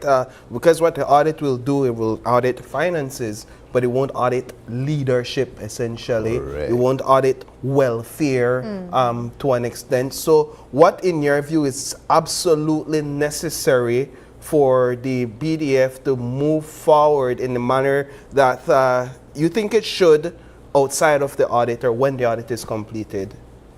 I think that can be done now. I think what needs to be done is a strategic review of the BDF. And you start with looking at what you have, looking at what the mission is, and then figuring out where the gaps are and how do we close those gaps, not tomorrow or the day after, but over time, that there's a clear plan to strengthen the BDF, to ensure that it's able to move, shoot, communicate, to ensure that the morale remains high and that the BDF is properly resourced. And not just the BDF, because I keep saying BDF, but the Coast Guard as well. All right? The Coast Guard is an important part of the overall national security framework, and they too are feeling the pinch. Somebody told me at the Coast Guard that they did not want, so we're buying, people are making decisions for the Coast Guard in terms of equipment without much involvement from the Coast Guard, right? You get a call that there's a supplier at the gate and he brings rations. I didn't order the rations. Somebody in Belmopan ordered the rations and the guy brings it. No or very little input from me. And I'll tell you something. If the commander of the BDF and the commandant of the Coast Guard can't make decisions during peacetime about what equipment their soldiers need, about what they should eat, how they should dress, how they should train, how do you expect that in wartime they will be able to defend the country when you have never allowed them to command? Because these are command decisions, these are not political decisions. Your job at the political level is to provide the resources. So we do a budget, and I tell you what I need, and then of course you will say, why things bad, I can't give everything you ask about, I'll give you this. But once you've assigned that budget, that is for the command, you see? And so that is the challenge. What you do in peacetime is what will happen during times of conflict. And we hope we never get there, but the fact remains is this is a very rough world, and you have to prepare. I'll tell you another thing that I found quite interesting. When Belizeans took over the defense force in 1990, immediately the nonsense started. And I was there because I had the pleasure of knowing British command and the early days of Belizean command. And it did not take long before the political interference started. We used to do what is called an annual battle camp, which is once a year, the entire BDF deploys to train for its wartime roles. You're not going to win wars if you don't train. In fact, many of us just watched the World Cup and we could tell which of the teams were really teams. You could have all the stars on a team, but they're not a team. They're individual stars. So you have to train as a team. Similarly for the armed forces, you have to train. The budget last financial year that concluded, the training budget for BDF was $300, for the ministry, BDF and Coast Guard, $323,000. You're saying that's insufficient? How are you going to train with that? Utilities was $744,000. So you have to pay more for light bill than you are paying to train your armed forces. Yeah. You're not going to defend Belize with that kind of training because you have to buy ammunition. So I recall when I left BDF, we were at the level where when you go for training, you should have blank rungs. Do you think, Mr. Jones, that there's a level of perhaps complacency and a way that maybe we take for granted that Belize hasn't necessarily been in a position to fight in wars, and so perhaps that's one of the reasons why we don't place so much resources in these types of support, training, for example, when we compare that to everyday crime that we would have to fight here on the ground from the Belize Police Department? I think that is exactly the point, that we're waiting to learn a very bitter lesson. And that's most unfortunate because we've been able to look across the world and see what happens because, like I said, it's a very rough place, right? People will take advantage of you if you're not prepared to defend yourself. So it looks like we must first experience a horrible event. And when we emerge from that, we recognize that there's a need for us to first and foremost defend ourselves. I recall in the early days after independence, people held this belief, and quite foolishly, some people still believe that somehow the British will come to save us. Yeah, there's still that belief. That somehow the Americans will. That is absolute nonsense. You understand? In the 60s, 70s, when there was an invasion of Cyprus, there was a huge British military base in Cyprus. They didn't defend Cyprus. What they did was to send out their people to look for the British citizens and bring them into the camp. right? They're not going to defend you. Your job, you're an independent country. It is your responsibility to defend yourself. Now, I'll tell you now, you don't go looking for a fight. And we have never been that kind of people that we go pick quarrel with our neighbors. But at the end of the day, your primary duty as a country is to defend yourself. Yeah. Plain and simple. And we have put in place an institution called the BDF and an institution called the Coast Guard that we have charged that responsibility to. The least you can do is to give them the resources to be able to do that job. God forbid the need ever arises. That's all. For the sake of time, we do have to wind down, but just quickly, final remarks. Young Belizeans that are watching now, perhaps interested in joining the Belize Defense Force and making a difference in their country, what would be your advice to them given the current state? I would still encourage them to join, but speak to your area rep. I think a lot of us don't do this. I write my area reps all the time. I write them, I text them, and they know that they're there representing me because I never let them forget. I text you, you represent me, and this is my view. We don't seem to understand that. Talk to your area rep. Let your parents talk to your area rep, and understand that if I don't get your support, then you won't get mine. Because it's not just about people want school bag and Christmas ham and things like that. But if you send your child to join the BDF and they're not providing the resources, you have a right to complain, right? Because I'm telling you, if you resource the BDF and the Coast Guard, the equipment are not just for war fighting. You think about when there's trouble anywhere in the world, what do the Americans do? They send the military aircraft to pick up citizens and bring them home. Right. You understand me? Now, I know say we need no big plane also, but even decent military trucks, there's a disaster somewhere, we need to evacuate people. Those things play an important role in peacetime as well. But in the event that you need to, you can transition them to war.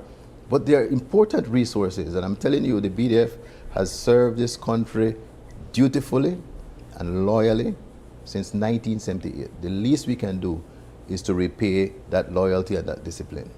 That's all I am saying. Mr. Jones, thank you so much for taking the time to join us, speak here. about your personal experience, and of course encouraging the wider audience to continue having this conversation where support to the security forces are concerned. We appreciate the time that you gave us. Always a pleasure. Thank you for having me. All right, we are now going to take another quick break, Paul, and when we come back, we have more conversations for you. We'll be talking about the U.S. State Department Professional Exchange Program.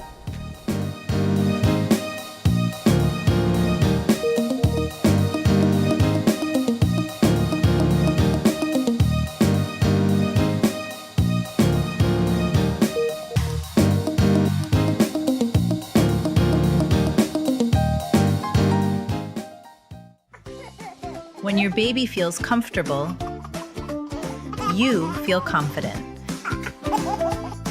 Because every little moment deserves protection you can trust. Cushkin's diapers are designed with ultra-absorbent layers that lock in leaks while staying soft, dry, and gentle on delicate skin. So your baby can play freely and you can enjoy every smile without worry. Cushkin's diapers, comfort they feel, protection you trust. Cushkin's diapers and wipes are available countrywide at a supermarket near you. People don't travel with cash anymore.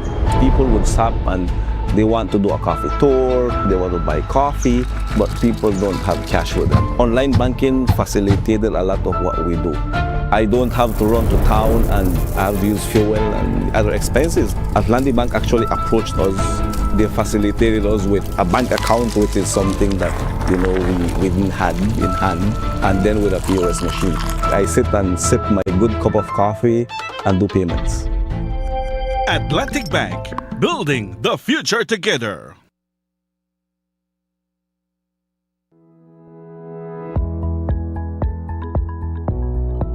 With everything going on in a day, it's easy to overlook a renewal date. That's why Home Protector Insurance sends a simple reminder to help keep you on track. Home Protector Insurance, if it's worth something, insure it. next station is not just a place, it's the vacation capital of the world, Mexican Caribbean. Do you know why we are the capital of vacations?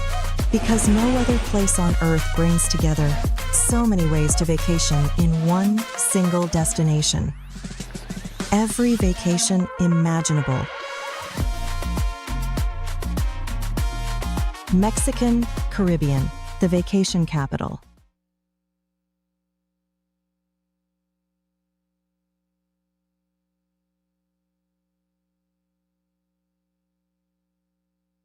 Stay connected in the USA for as low as $10. With Smart Roaming Data Pass, staying connected is simple and affordable. Get the data you need starting at 1,000 megabytes to stay connected to larger plans that keep you online while you travel across the USA. So you can message, browse, video call, and navigate wherever you go. No SIM swap, no bill shock. Just simple, affordable pricing. Activate easily by dialing *100# using the Smart app or online. Smart Roaming Data Pass. Staying connected the smart way. Smart, bringing people together.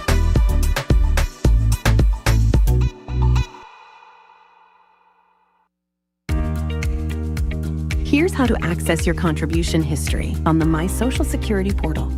First, go to your browser and type ssbportal.org.bz. Enter your email and password, then click Log In. Once logged in, you'll see your full portal account on the screen. On the left-hand side, you'll notice a drop-down menu for added features. Click on History. Choose Contributions. Read the disclaimer, then click Continue. You'll now see a full window displaying your contribution history. In the table, each row represents a different year. For example, let's look at the year 2024. Click on the row and a detailed breakdown will appear. This breakdown includes your employer's name, your earnings for each month and week, contribution type, the amounts paid, and that's how you can explore the new contribution feature on the My Social Security portal. It's quick, easy, and keeps your Social Security information right at your fingertips. Create your account today.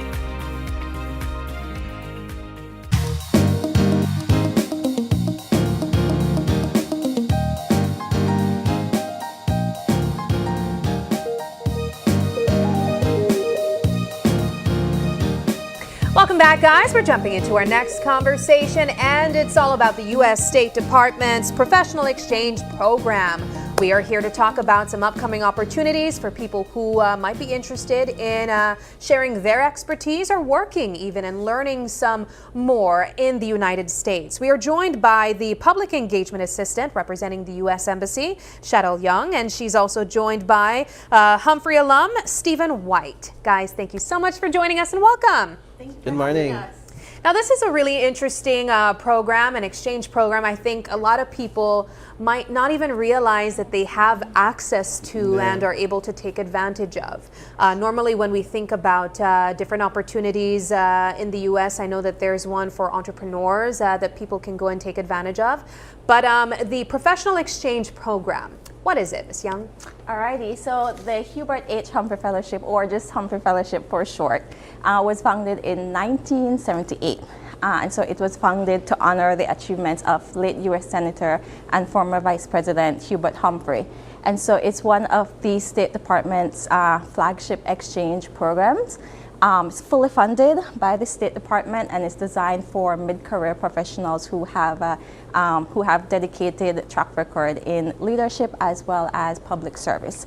And so participants, or fellows as we call them, spend 10 months to a year in the United States combined with academic graduate level degree academic study, as well as networking and professional development opportunities. So the special thing about Humphrey is that even though the fellows are engaged in graduate level academic study, they it doesn't lead to a degree. Okay. And so one of the things though that sets this program apart from other traditional academic opportunities is that the fellows, they get the opportunity to design their own program plan. So in some sense, they get to run their own show. Okay. And so, of course, within the confines of the program or the guidelines of the program, and how it best suits their professional interests. And so, as I said, it includes academic study as well as some other professional development opportunities, including seminars, workshops. Fellows spend a minimum of 6 weeks working with a US-based institution, of course, within their own field as well. And again, fully funded by the State Department, so it covers everything from tuition to international travel to housing? A living. That's right, a living allowance, a one-time settling in stipend, as well as some other allowance to allow them to do professional activities in the state that they're in. And so the exchange itself takes place in one of the leading universities within the U.S. Wow, that's excellent. And we have a Humphrey alumni here, Mr. Stephen White. What were some of the highlights from your experience? When did you participate, and what were some of the highlights from your experience? I participated in 2017, 2018. I think it was a wonderful experience. It's long life learning. I was able to go to Vanderbilt University for that 1 year. And as Shadel said, you get a lot of professional training, and you create your own training for 1 year. And the best part of it is paid for. So it's easy, your housing, your food, everything. And there's a lot of other activity that you can do together. But what I like about it is like what one of the professors said. It's like, have you ever walked into a candy store and see so many candy, you don't know which one to choose from? So when you get there, it's like you have a lot of program that you can choose from, a wide variety of program. And like you said, should I go this way, should I go that way? So it really gives you a lot of opportunity that you can choose to develop yourself as a leader, or as a personal, develop yourself as a person. What career? Sorry, I just wanted to follow up. That's Yes. what career did you receive development in? Yes, I'm a primary school principal right now at St. Agnes, so I did administrative education, leadership, and policies. Yeah. You mentioned that there's also trainings that you have the opportunity to develop yourself. Yes, you have opportunity to develop yourself because you have training like grant writing. Okay. And that is something that is important right now. I can tell I just write my last grant. It's getting there. So nice. Yeah, so you get grant writing opportunities. You get other opportunities that you want. I even do special ed education. Okay. Wow. Because I wanted to learn something different, and so you can help the ones that cannot speak for themselves and need more help. You can also develop yourself because you get a lot of you did a lot of mentorship, you do a lot of activities like went and retreat. But it's retreat to how you can develop your staff, how you can work with your staff. It's all about collaboration, serving, and lifelong learning. So this really, you really get an opportunity to create the sort of experience you want to have. That's right. I think that's amazing. How do Belizeans go about expressing interest in this program? Okay, good question. So in order to qualify, you must be a citizen of the country that you're applying to, which in this case, of course, is Belize. You also have to have a minimum of at least a 4-year undergraduate degree, so equivalent to a bachelor's degree, and 5 years of full-time professional experience beyond the attainment of your 4-year degree, but prior to August 2026. And also have a track record of working in working in public service. So whether that is the government or the private sector or civil society, academia, we want people who are committed to returning back to Belize with knowledge and new ideas to be able to continue to push solutions forward. And so persons interested in applying, they can visit the embassy's website. They can do so at US Embassy/Humphrey, and you'll see a detailed list of the eligibility as well as a list of the programs that are offered through through the program, and the application link, you can also find it there. You can also find it on our social media page. It's tagged currently on our page. And so if I can just list the focus descriptions. So we're looking for persons who are working in communications and journalism, law and governance, natural resources, policy. So this covers everything from energy independence to agriculture, strengthening food security. Another thematic area is public and economic policy. We're talking about education policy, fiscal and monetary policy, public sector management as well. The fifth is public health policy and management. And the sixth is technology policy and management. So also on our website, you'll find a detailed list of these descriptions. How many of these opportunities are available for Belizeans in one cohort? So it's a very competitive program. So here in Belize, once persons apply, the embassy reviews those applications, shortlists applicants, and conducts interviews. And we have the ability to nominate at least 2 persons to the program. Oh, wow. And so that's right. And so we send those nominations to the leadership in DC, and then they ultimately decide from applicants around the world who gets approved for the program. So there could be an instance where no Belizean gets on it if they decide. That's so, right. Mm-hmm. All right. That's Good. It's right. very competitive indeed. It is very competitive. Yeah. It's very competitive, but that's I think that's one of the great things about the program, the opportunity to network, and Stephen can attest to this with your peers from around the world as well as U.S. experts. So let me just get final thoughts from you, Mr. White. Why would you encourage people to apply? Well, I first of all say that if you're a person that willing to make a change in your community, you want to develop your leadership as a person, and you want to see a positive change in Belize, I will encourage you to create that strong application and take the chance.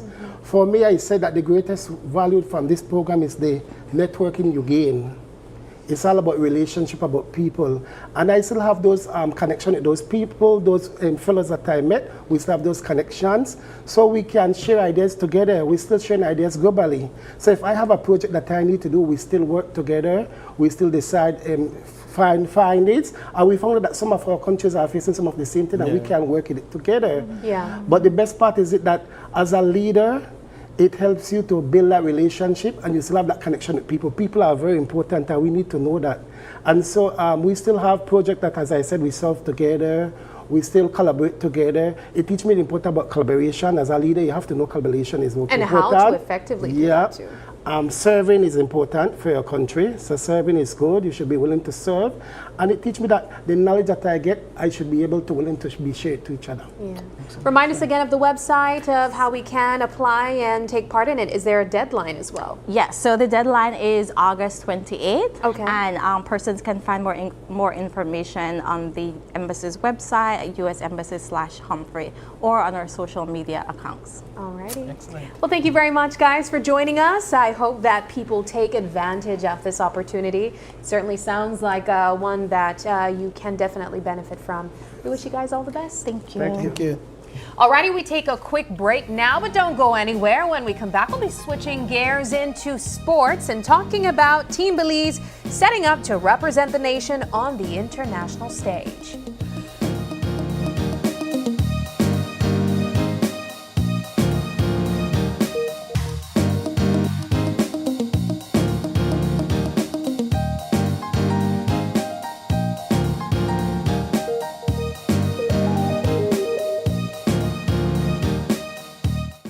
Safe during the rainy season.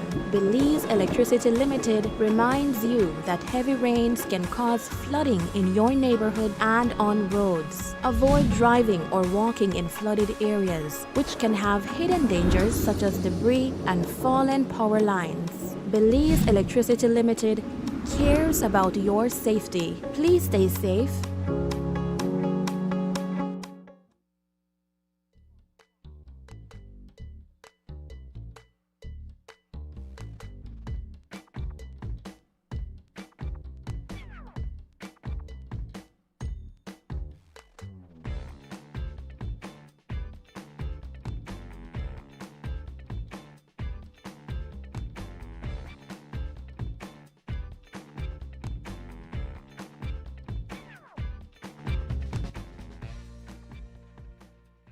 every dollar you save today is a seed for tomorrow.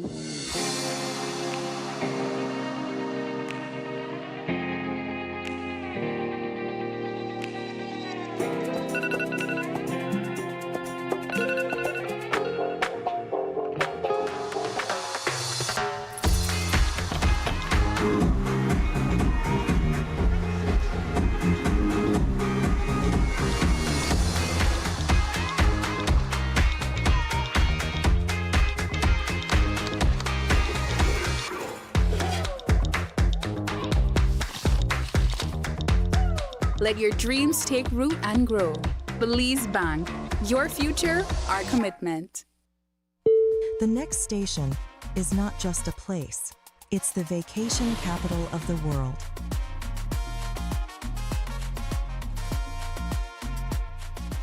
Mexican Caribbean, the vacation capital. KTV The Remix Season 8 is bringing the heat every Tuesday night.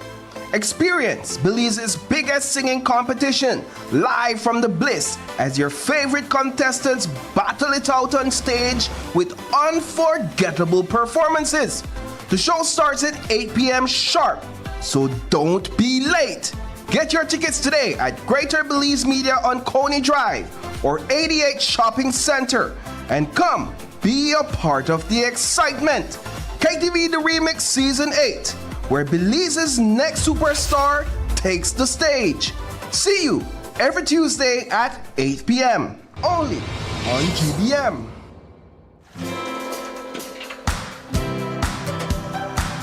Every business starts with a vision. And every day, Belizean entrepreneurs are turning that vision into reality. Hi, I'm Rosalie, General Manager of Cards and Merchant Services at the Belize Bank. Today, I am proud to introduce our new solution designed specifically for Belize's small and medium-sized businesses. Introducing the Belize Bank Advantage MasterCard SME Business Credit Card. Whether you're managing everyday expenses, purchasing inventory, or investing in growth, this card gives your business the flexibility to move forward with confidence. Applying is easy. Visit any Belize Bank branch and speak with one of our SME officers. We'll help you find a solution that best fits your business. Your business is building Belize's future. Let Belize Bank help power what's next. Open your eyes, family. We the head west. Yes, San Ignacio, we the come. The Open Your Eyes Country Tour is rolling into the San Ignacio Welcome Center. And trust me, you know why I miss this one. From the rich culture and delicious food to the incredible people and lively vibes, we they bring the best of the West straight to your screen. Monday, July 27th, starting at 6:30 a.m. live on Greater Belize Media. Open your eyes to beautiful San Ignacio. He skipped nights out. Said maybe next time too often. Ramen became a lifestyle. All for this moment, his first car. Protect what you've worked for with RF&G Motor Insurance. Life moves fast. Your connection should keep up. Need more credit? More data? A flex bundle that fits your lifestyle? With Smart Prepaid, they're a prepaid option for every lifestyle and budget, making it easy to stay connected wherever you are. Because with Smart Prepaid, you can connect on your terms. Purchase credit, data, flex bundles, prepaid plans, and all your favorite prepaid services at any Smart agent, Smart showroom, or simply dial *100# key. No stress, no waiting. Just fast, easy, convenient ways to stay connected every day. Smart Prepaid. Connect on your terms.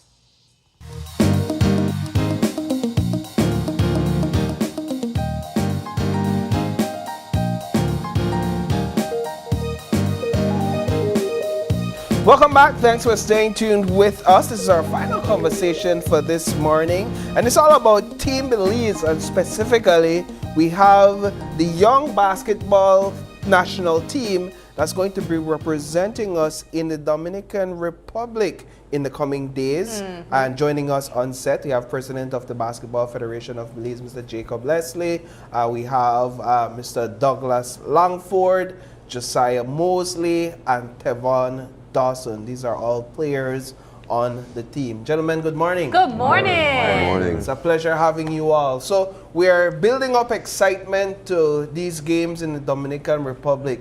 Mr. Leslie, help us to understand the qualification process and what these games really represent. Okay, so this is the Central American and Caribbean Games. They are games that incorporates all the disciplines, but it's based on qualification. So many of the teams that are participating for Belize qualified at the Central American Games in November. This particular group has been playing together since 2023. Initially at the U17 level, and so now we're at the U20 level with the same group. So this is the first time Belize basketball has qualified for this competition since 1998. Oh, wow. So it's been almost 30 years since Belize basketball has been on this level. And once we advance beyond this stage, we're going to Pan American Games next summer, which Belize has never been in its history. So it's something that we believe we will achieve. These group of guys has been breaking down barriers from the first time they played, and so we expect nothing less when we go to DR. So in terms of the competition in DR, you're saying that it is their performance over the years that have qualified them for this stage. Right. In 2023 specifically? Right, so from the time we played in 2023, that was between Central America and the Caribbean. That was at that stage. So basically the teams that we're playing here are the same teams that we played in our first competition. Okay. And from we advanced there, we have pre-qualified. So if you notice Belize basketball, these young men have never played on a FIBA in Central America because they always pre-qualified to Caribbean or the Americas.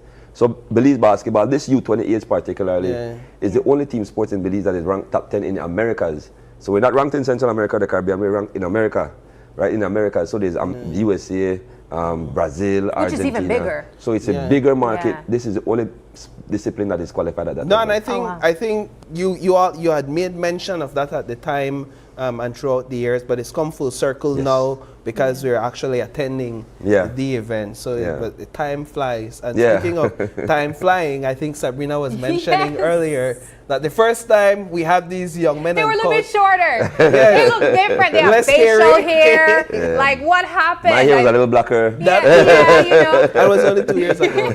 But I want to go back, Jacob, to what you mentioned, having this very same team since 2023 and the benefit of keeping that solidarity and that unity with the same players.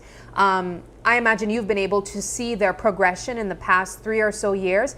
What have you witnessed, and how prepared do you think these gentlemen are for that international stage? Very prepared. I think this is the vision that I had when I took over the Basketball Federation, that I wanted to build a program. Many times in the past, when we had national team, senior national team particularly, we just import players from the States and then they have get them a couple represent weeks us. of like trying to find a groove together. But we don't get an opportunity for our young men to get that exposure. Right, so we wanted to build something locally, and what my plan was to take these kids from U16, because that's actually when we started, to develop them to be the senior national team, and then you go back and you build again, right? And so these last two competitions are the last two competitions that this group will play at the junior level, and then they advance to being a senior representation of the national team. But what we have seen is, what I envision is having the sport of basketball be used to develop these young men. Right, one of my success stories is him. Yeah, Douglas. Right? While he is a superior athlete, he's going to an Ivy League school. Right, so it's understanding that basketball is a tool that we can use to develop these young men's lives, and they have developed not only athletically but also in their personal lives. So it's been a proud moment for me to watch them basically grow up in front of my eyes. For sure. Yeah, so let's get these guys in on the conversation. Douglas, I think, so let's say throw the ball to you there in a moment. So for you, has the excitement any at all when it comes to representing Belize? Has that increased or has it gone down since this team was formed a couple of years back? I'm for sure super excited, and every time an opportunity like this comes around, I even get more excited because I get to see my teammates, my coaches, familiar faces, and people who I want to like ride or die with. How would you describe the relationship between you and the guys? Very close. I mean, we're not separated. We're not like, oh, these two guys hang out with these two guys. We're one bond, and I feel like that's what's special about this year's team, is because when we do compete, and even in practice, you see it when guys sub in, you see no drop-offs. You always see, okay, either stays here or he goes here, and that's what we need.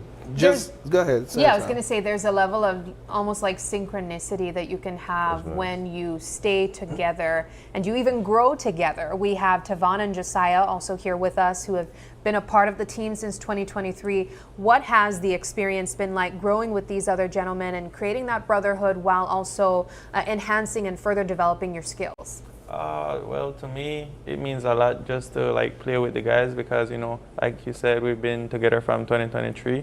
So it's just like building new bonds. I didn't know them at first, but now like I'm really close with them. So every time I'm on the court with them, like it just gives me a rush to know that like they have my back and we are representing our country. Why is that important for you as a basketball player, having that bond? To have a bond with your teammate, that helps you with like the chemistry of the team. You're gonna like know what they're thinking. Like it's easier for you to just be like in the same like connection with them. So it just helps the team like do better. In a previous conversation, we were talking about you can tell the difference when there are players individually playing on a team versus a team playing together. Have you guys been able to refine that during this 3-year time frame of being on the same team together? I think we have. I think you kind of tell the difference that we all like really like playing with each other. Like there's not really any ego or like anyone trying to do anything individually. Like we understand we're a team, and we all like playing with each other, which makes it a lot better. Where is your mind for these games? I think I'm in a really clear mindset. I think we're all focused on getting gold. Like focus on whatever team comes in front of us, we know we can beat them. Like if we stay together, play the right way. So Douglas, what do you think the road to gold looks like for this tournament? It's our mindset and how focused we really are. I mean, we've been practicing a lot. We've been doing 2-a-days. We've been in the gym every day. Even on our off days, we find time to go to the gym and shoot. So I feel like a mindset plays a key factor in what leads us to go. And not only that, it's just everyone being on the same accord. From coaches to players. Yeah. What will the timeline look like in DR? The competition set to take place. You mentioned that there are several other disciplines that Belize will be representing, but what's the timeline like, and can we follow it? Can we see these games? Yeah, so our first game is on Sunday. We play Nicaragua in the first game, and then we play every other day. Okay. So we play Nicaragua, DR, and then we play Guatemala, which is always fun. Yeah. And then the top 2 teams advance to the semifinals, right? So we play every other day. The games will be shared live on YouTube. Okay. For fans who want to follow the game, they can follow our Facebook page. We'll be sharing all the updates up there, keeping you guys in tune with what the guys are doing, practice shots, everything, so that you can just feel like you're a part of it, because at the end of the day, we really need Belize behind us. And when we are out there competing and we are doing well and we feel the energy from our home country, because if you notice those YouTube videos, it's all Belize in those shots. Yeah. Right? So it's we always feel that energy, we always feel that love, and we really want to support the Belize, because I've always said that I've always had realistic expectations. And the first time our guys were together competing in Belize, I said I just need to get on the podium. We just need to advance. Realistically, we knew we weren't there yet, but we knew we could compete. And this is the first time that we're going to a competition where I'm saying we can get gold. That's good. I think the guys have been together that long. The guys have the chemistry. The guys have developed. And they are waiting for this moment. They are waiting for the time that we could get back to DR and we can get back to Puerto Rico. We can get back to these teams who beat us in our home turf. And we want to return that favor. So I think Belize should really embrace this team. This team is focused. This team is energized. We have been in Belize training for a month. These guys are fully prepared and willing to put it all on the line to bring that goal back to Belize. Excellent. All right. Well, we are rooting for you guys as always, and we hope to hear good news. We'll continue to follow what the competition looks like for the next few days. We wish you guys all the best. Thank you. All right, well, Paul, we got to wrap things up at this time. It's way past our hour, but we want to say thank you to everyone who joined us this morning, for you guys locking in and engaging with us. It is July 21st, and if you're celebrating a birthday today, happy birthday to you. If you'd like to give a birthday shout out, or if you have any questions, comments, or concerns, you can send us an email at oie@greaterbelize.com. You can also catch us live on Facebook every weekday morning at Open Your Eyes BC. TV, or on Instagram for all the behind-the-scene highlights. That's OIE Belize. We even have TikTok. You could follow us on TikTok at openyoureyes.bz. And you can even call us or text us on our OIE phone number. That's 675-2555. But please, do us a favor and join us again tomorrow when you open your eyes And start your morning right. Until then, be sure to keep your eyes, your mind, and your hearts open. Have a wonderful Tuesday. Good morning, and we'll catch you tomorrow. Bye.